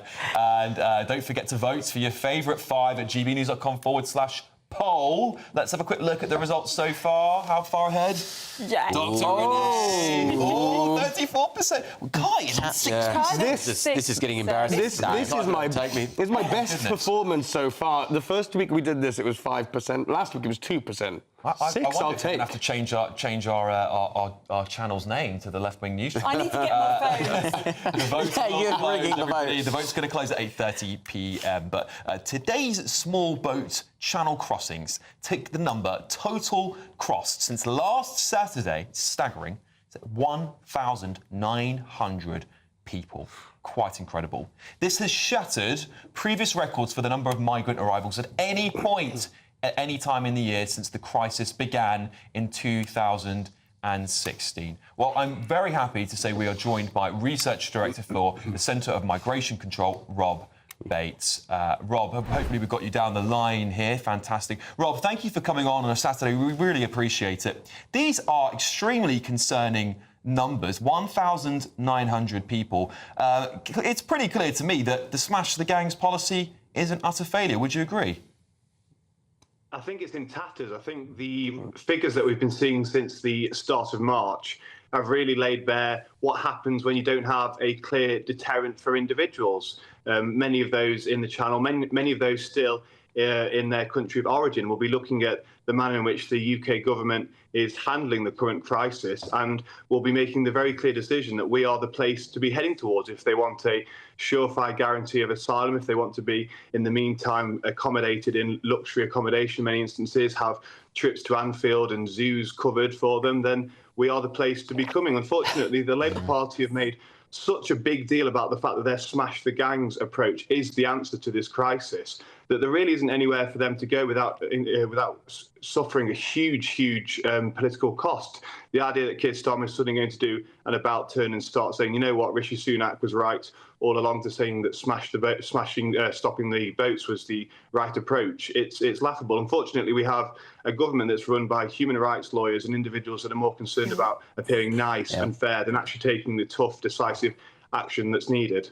Rob, what kind of action do you think is needed on that point? Because I think it's really important the audience get a broad perspective here, because, of course, the government are refusing to do anything that, you know, it seems to be less than rhetoric, I guess, at this point in time. And in my opinion, there is a massive billboard that advertises this country that says when you come here, you get benefits, you get a hotel, you get security, we'll tow you across, the French will tow you to the median line, and the British Navy will, and lifeguard services will tow you across the rest. So what do we do? What do you think we need to do, Rob? So at the moment, the Labour government are effectively rubber stamping anyone's application if they make an application for asylum. That is sending completely the wrong message. They're constantly telling us that the asylum system's broken, that it's creaking at the seams, the Tories left it in tatters, and that it simply isn't coping with the huge pressures. A clear answer to that is to, and it's a very strong message as well, is to actually start freezing or putting a very low cap on the number of asylum applications that we see each year. Of course, the small boats aren't the only means through which we see the illegal migration crisis escalating. Around about only a third of those that are making asylum applications are actually coming via that route. There's also huge flows coming via tourist visas and short-term student visas, who are then overstaying those what they're allowed to do, what their entitled time in the UK is. So we need to start enforcing visas a lot more stringently. We then as well clearly need a huge effort to deport the roughly 1.2 million individuals that are living in the UK illegally. And then we have to start clamping down on the employers that are allowing these individuals to stay in the country and make a life for themselves as well. I think if we were to start upping the fines that individual businesses have to pay if they're found to be employing someone without the right documentation and right to work in the UK, at the moment it's only about £20,000, which I think is astronomically low number, if that's not a conflict of terms. But I think there are so many things that we can do, but we can be doing. But unfortunately, the government at the moment isn't adopting any of them. There is, it's the case of which do you put first. But the real fact of the matter is that we have to be doing all of them at once because we simply can't cope. Yeah, quite right. Dr. Renee, you'd like to come in on this? Yeah, hi, Rob. So I've always said that the pull here is just too amazing, and you've just said that too. So I think if we brought people here when they come, if we have to have them, and we put them into a locked detention centre, we gave them 3 meals a day, we processed them quickly on site, and then we shipped them off. And if we couldn't ship them off because they'd got rid of all their documents, we have a third country like Rwanda where we can. That would actually stop the pull, and they would stop. Do you think, A, that would work, and B, that we would ever get to that point? I can't see. I mean, the Tories actually did identify the need for something akin to that process. Unfortunately, the sheer resistance that they face, whether that's from human rights lawyers or actually caseworkers and civil servants in the Home Office as well, who would probably down tools. We heard a lot of grumblings and objections to even the Rwanda plan. I think there's a lot of fundamental reforms that would be needed to the civil service. And maybe if one of you were to volunteer to actually become the minister of that department instead, and notice none of you said that was where your efforts needed to be directed. So unfortunately, at the moment, there's just too much of a malaise, there's too much of a fog, and immigration tribunals, left-wing lawyers hold way too much power over our border system that we're a very long way before reaching that point. We have, of course, an opportunity in 2029 with the next general election to maybe put in a government with a bit more of a mandate to start taking a scythe to the whole host of problems that we are facing. But for the next 4 years, we won't get anywhere near that, I'm afraid. But do you think, just one follow-up, do you think that if we took away all of the benefits, the hotels, the phones, the trips to the zoos, that would actually stop many of them coming? I mean, it wouldn't be a pleasant few months for them whilst they're in those kind of accommodations. We have to make it very clear as well that their asylum application would be null and void as soon as they enter the country illegally. The Labour Party have actually rowed back on that process that the Conservatives put into law. So, unfortunately, the people smugglers and those running the gangs and the operations would still be able to assuage many of those individuals' concerns that, it's only for a few months that you maybe have to tolerate a tent. So unless we make it absolutely clear and reinstate what the Conservatives were moving towards, that, you have to stop. You have to stop all asylum applications, then we probably won't see too much of an effect from that. Okay. Will? Yeah, my question follows on from this. I remember when Tony Abbott former Australian Prime Minister, Tony Abbott talked about these disincentives. He said that harshness wasn't an unfortunate byproduct of a sound immigration or policy. It was the point of it. It has to be harsh in order to create the disincentive. Now, unfortunately, that does create some bad optics in the media, whether it be kids in detention centres, whether it be kind of families being deported. How politically sellable do you think some of the more harsh measures that are necessary is in the UK today?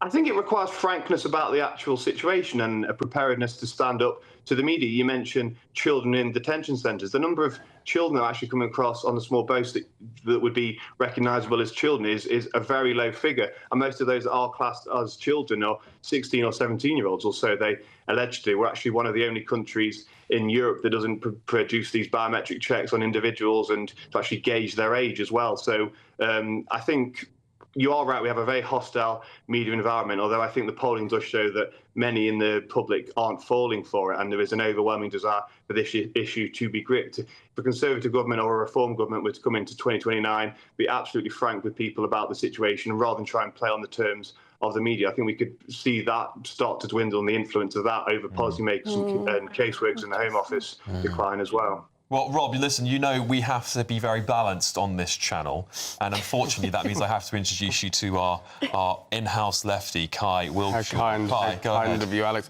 I mean, you talk about that, but this has been one of the most ideologically driven discussions I think we've had in this show. My question is just quite a simple one. The way you were all talking about creating a hostile environment, Tony Abbott's words, I think the man is awful. Where's your compassion?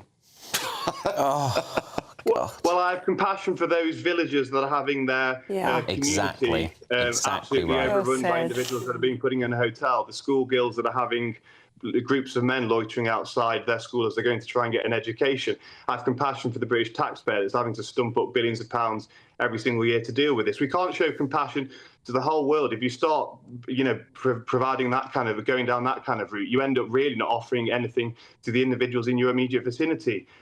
Yes, those that are fleeing war, of course, I have compassion for, but if I was to be truly compassionate, I'd be saying to them, claim asylum in the nearest safe country to you, one that's probably more culturally proximate to what your expectations are of how society should be working as well, and one which you'd be far more easily able to assimilate into as well.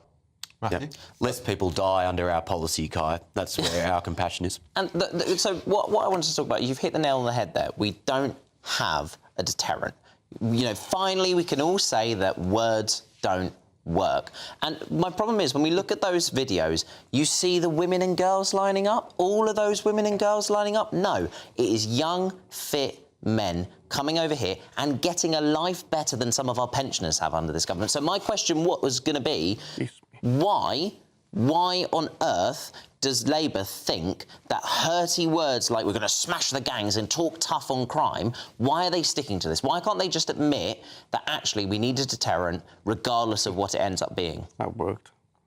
I think it dropped the numbers by a third. They actually are. I think they thought they were smarter than they actually are. They came in with an approach where they said they weren't going to engage in gimmicks, and instead they have gone down a route of putting Facebook adverts out in Iraq and occasionally confiscating the odd dinghy off people in Germany. They clearly thought that there was a means through it, and it's probably due to the kind of technical focused mindset of people like Keir Starmer. They thought there was a kind of surgical procedure that could be taking place really precise, and that they'd be able to just pull out the key linchpins of the process. That doesn't work. Anyone that deals with children, anyone that has to deal with individuals that they have to try and dissuade from doing things, if you don't want people to do something, then you have to make it very clear that there will be consequences if they do so. Unfortunately, we don't have any of that at the moment. And not to row back on a point that I mentioned before too much, but the fact that the Labour Party, to clear the asylum backlog, are effectively rubber stamping them to such an extent that now 50% of asylum cases that are processed are deemed by the Home Office to be of low quality, suggests as well that many with illegitimate claims are simply being ushered through. Rob, thank you so much for coming on today. This has been a fantastic interview. Yeah, Thanks to everyone for asking questions. Rob Bates, Director of Centre for Migration Control. And still to come on the Saturday 5. Elon and his nerd army of muskrats examining the British deep state. Yes. You're the rodents in today's show. Yes. We'll delve into this week's triggered tantrums. You're not going to want to miss it. It's so much fun. See you after the break. Dinner under the stars tonight? That reminds me of our travel insurance. You mean all clear skies? All Clear Travel Insurance sponsors GB News Travel Destinations Forecast.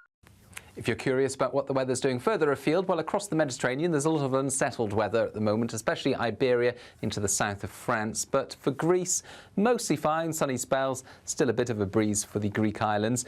Italy, towards the south, yes, plenty of settled weather, but towards the north and northwest, as well as the south of France, unsettled, but not as unsettled as Portugal, Spain, Gibraltar, Madeira, where heavy showers and strong winds will be continuing through the next few days. All Clear Travel Insurance sponsors GB News Travel Destinations Forecast.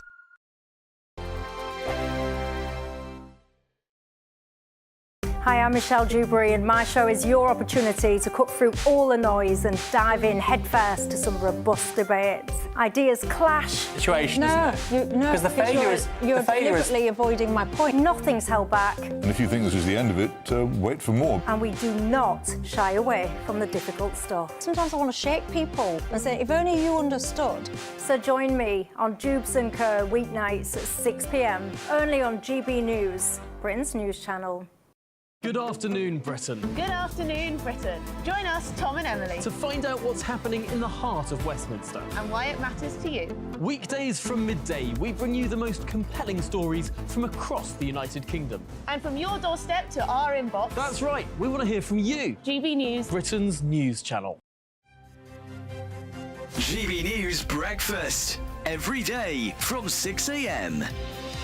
Well, this is Chris. This is Biggins. the Botticelli's Venus. Well, right? this gets me incensed. This is unbelievable. Right. Woke union chiefs. No, but there we are. There's the famous have painting. said that this must be taken down. The birth of Venus. This must not be watched. You mustn't look at this. And there's a trigger warning. Trigger warning. As well, right?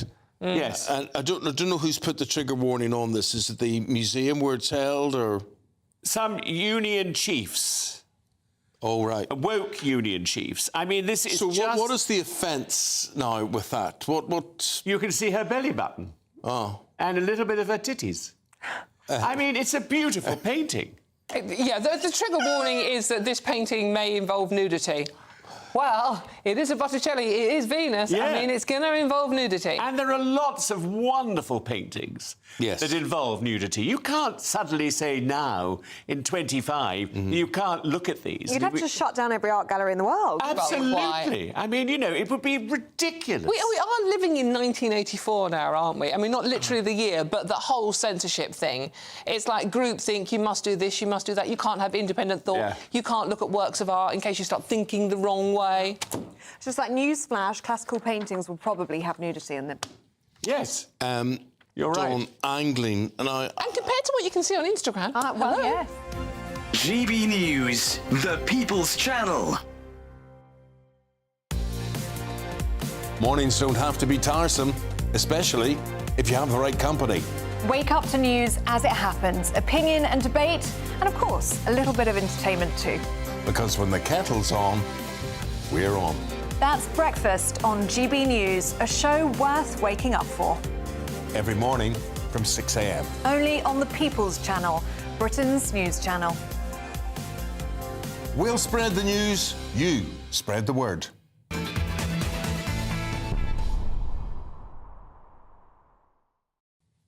Welcome back to the Saturday 5 Extra. It's now time for our high five where we discuss our favourite moments from the past week. But first, more on that ever-evolving Nigel Farage, Rupert Lowe, Reform UK spat.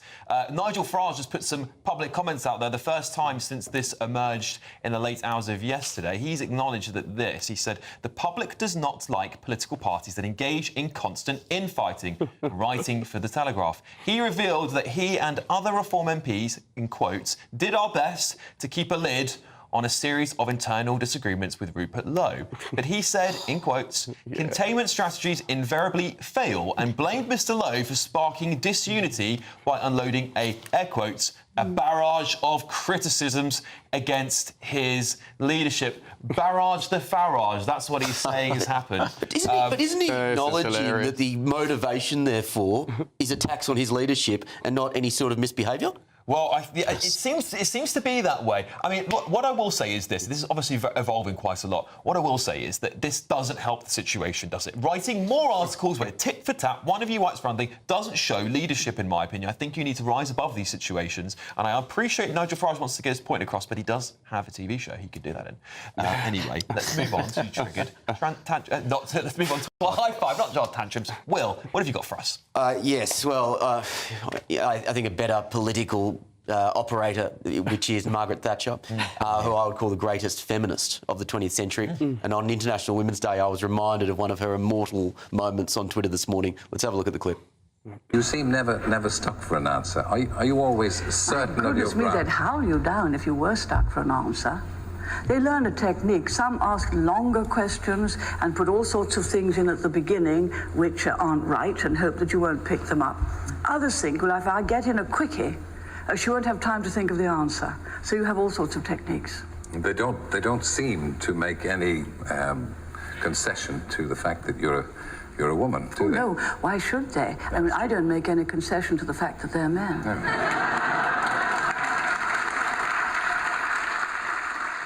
That's brilliant. Good. Yeah, I think that's something which is, her response to sexism was, I'm going to be stronger, I'm going to be better than you. And she was.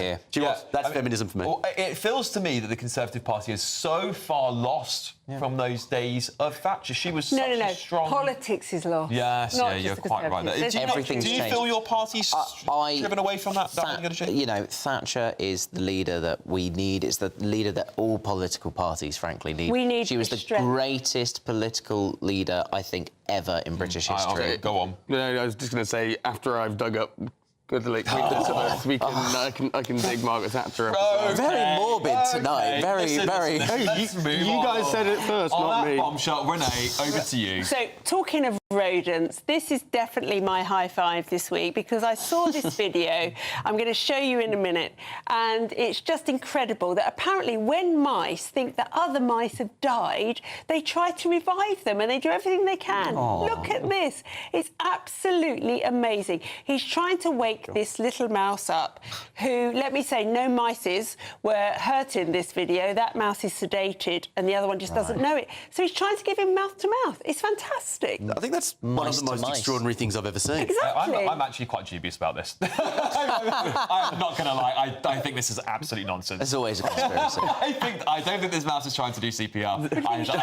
I get food out of the mouth or something. It looks creepy. They look a bit creepy. Like, give me the ear. He's trying to deliver mice to mice. Very good. That's right. It's my high five anyway. My high five is somebody actually I met here in GB News just a few days ago on breakfast on Thursday. Her name's Keely Langthorne. Her son George would have been 3 years old this week, and she has spent years lobbying members of Parliament trying to secure legislation for a law change.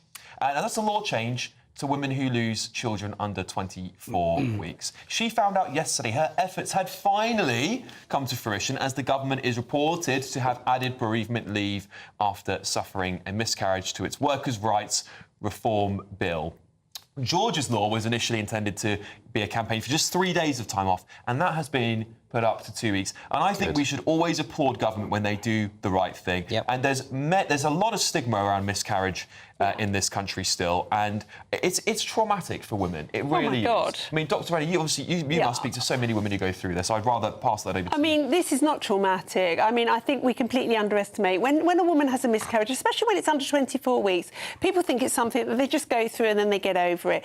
You know, the moment that you find out you are pregnant, you have plans for that child in the world, plans for what they'll be like, what they'll do as a living. And the moment that ends, you don't know what to do. Everything has ended. Your dreams and hopes. OK, so, sorry, we have to leave it there, but coming up, we've got more of your high fives and we've got more triggered tantrums. Elon and his nerd army of muskrats examining the British deep state. Don't forget, we're going to be revealing that poll of which one of you guys like the most, which I think we already know the answer, but we'll see you after this break.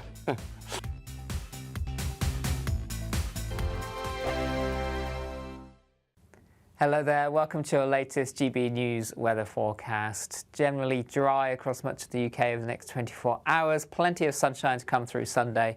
Winds generally light and temperatures well above average for the time of year. Low pressure sat to the southwest, drawing in warm air from the near continent. But we're between weather systems, so most places generally staying dry over the next 24 hours. There are a few showers, though, across western parts through the evening time and also the far north of Scotland. But as we head overnight, most places will be dry with lengthy clear spells. And as winds fall light, particularly across parts of Scotland, northern England, temperatures here will drop away close to freezing. Some mist and fog patches developing as well, but for most, temperatures above freezing to start Sunday morning. So we take a look at the details for Sunday morning. A weather front across the far north of Scotland giving further outbreaks of patchy rain here. Temperatures around 6-7 degrees, but plenty of sunshine elsewhere. Some mist and fog patches are possible, but they should burn back to the coast quite quickly. And plenty of sunshine for Northern Ireland, Northern England as well. Just a few fog patches and dry across the rest of England and Wales.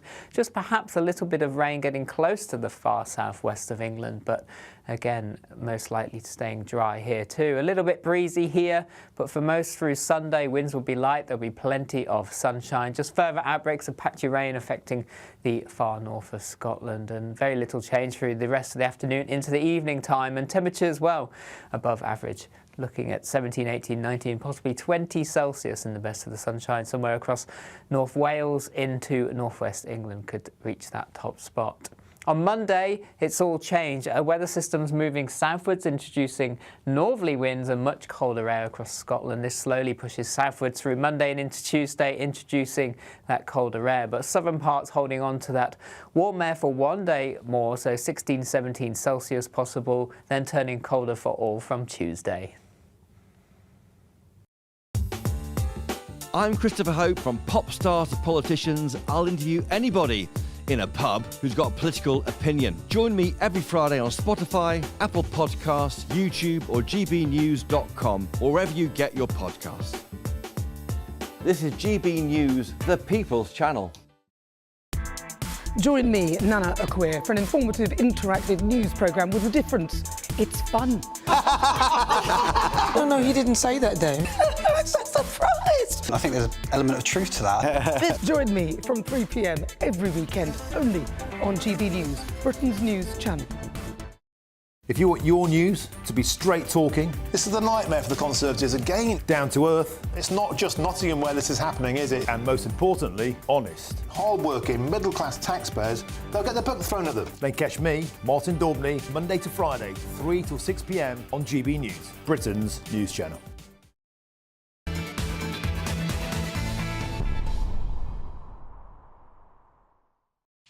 Welcome back to the Saturday 5 Extra. We're going to jump straight back in where we left off with our high five. Matthew, what have you got for us? Well, take a look at this. I mean, for me, it's just absolutely astonishing.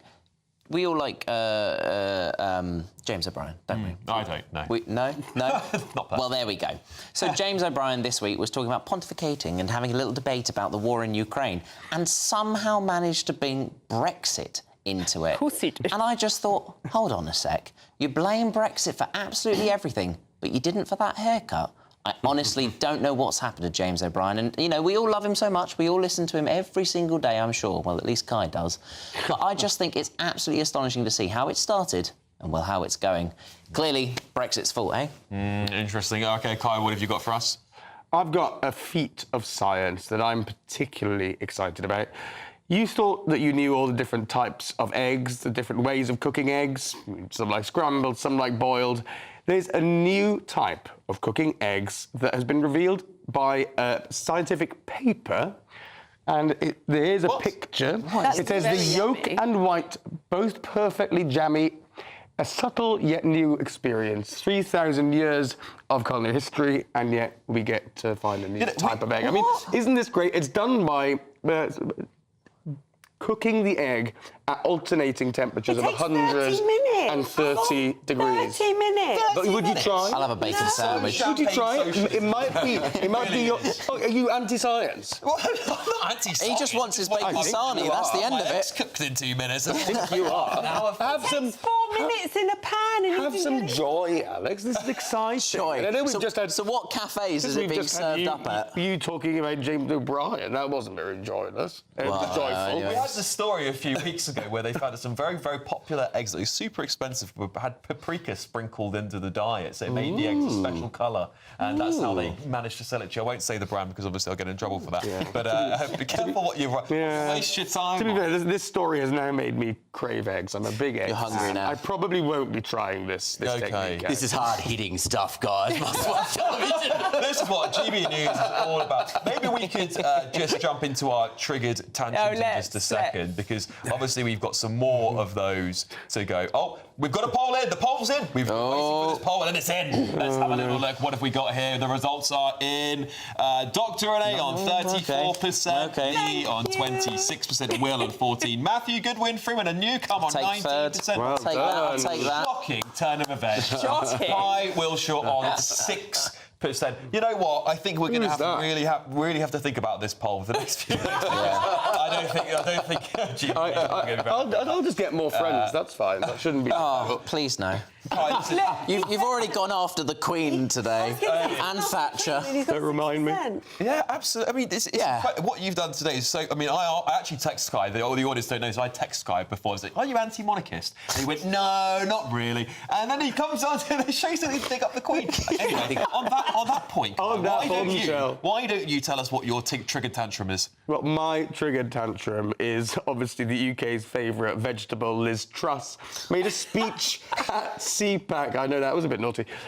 Made a speech at CPAC a few weeks ago where we actually weren't able to show you some of the highlights that I painstakingly collected because we cut then to a Donald Trump speech. So here we are. We've got the video for you now, some of the best moments from Liz Truss's speech. Did you know that they were funding Rory Stewart's wife? It's incredible. We thought you were our friends. Many so-called Conservatives went along with the ideology. They were busy hugging Greta Thunberg. We want a Trump revolution in Britain. We want Elon and his nerd army of muskrats examining the British deep state. That we will turn our backs on the war's West against itself. No sense. I mean, really. Does anybody know what she's going on about? I mean, because we've not had such a poor communicator at the top of our government ever. Hang on a second. I think the current Prime Minister might be in competition. Yeah. The man who needed voice coaching lessons during lockdown. What are Elon Musk and his muskrats meant to be doing? And who is she to speak on behalf of the British people saying, we want a Trump revolution?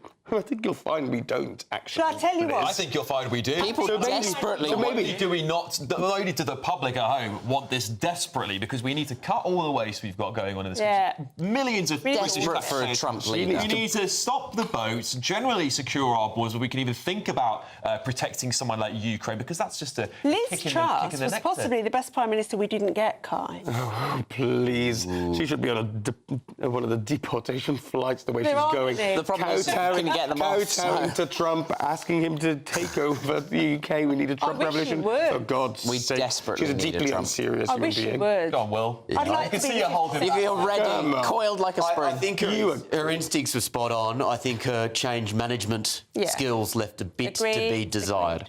Very diplomatic. I think. I mean, this is my genuine take. I think Liz Truss had the right ideas. Totally. And cutting our taxes to a sustainable level where people can actually make more money would make growth. And plenty of economists have come out and said the same thing. And we obviously know, listening to people like Rob, who came on this channel earlier and gave us that fantastic interview, is clear that there's a deep state bureaucracy, isn't there? That do control a lot of what happens in our parliament, and our elected leaders can do nothing about it. And I said this to a bunch of people I was doing a speech for a while ago. If we can do anything in this country, we have to cut the civil service first. Because if you don't do that, then we're in big trouble. Would you not agree? No, it's such rubbish. What I totally hate is this targeting of the civil service as this. It's so convenient because it's just the blob. Unfortunately, it's over there. I'm going to have to cut him off because I'd love to thank you all for the fantastic night. Thank you for allowing me to host for you guys tonight. It's been great fun. We're going to be back at it again next weekend. But up next, it's the brilliant Ben Leo. Thank you all so much. We're going to see you next week, and don't forget to tune in for the rest of the show with Ben Leo. Thank you all. Thank you all. See you later. Thank you. Bye. And thank you, everybody.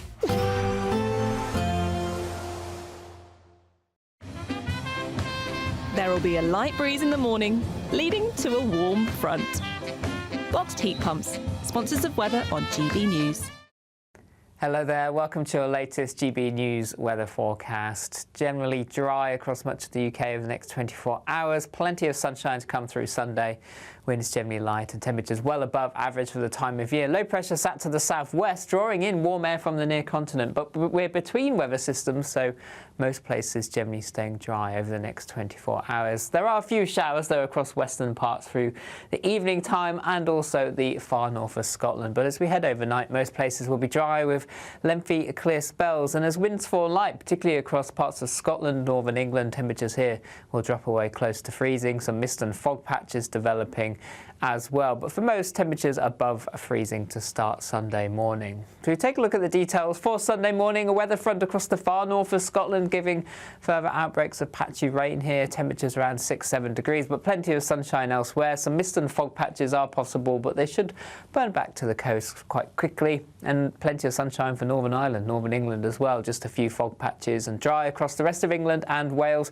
Just perhaps a little bit of rain getting close to the far southwest of England, but again, most likely staying dry here too. A little bit breezy here, but for most through Sunday, winds will be light. There'll be plenty of sunshine. Just further outbreaks of patchy rain affecting the far north of Scotland, and very little change through the rest of the afternoon into the evening time. And temperatures, well, above average.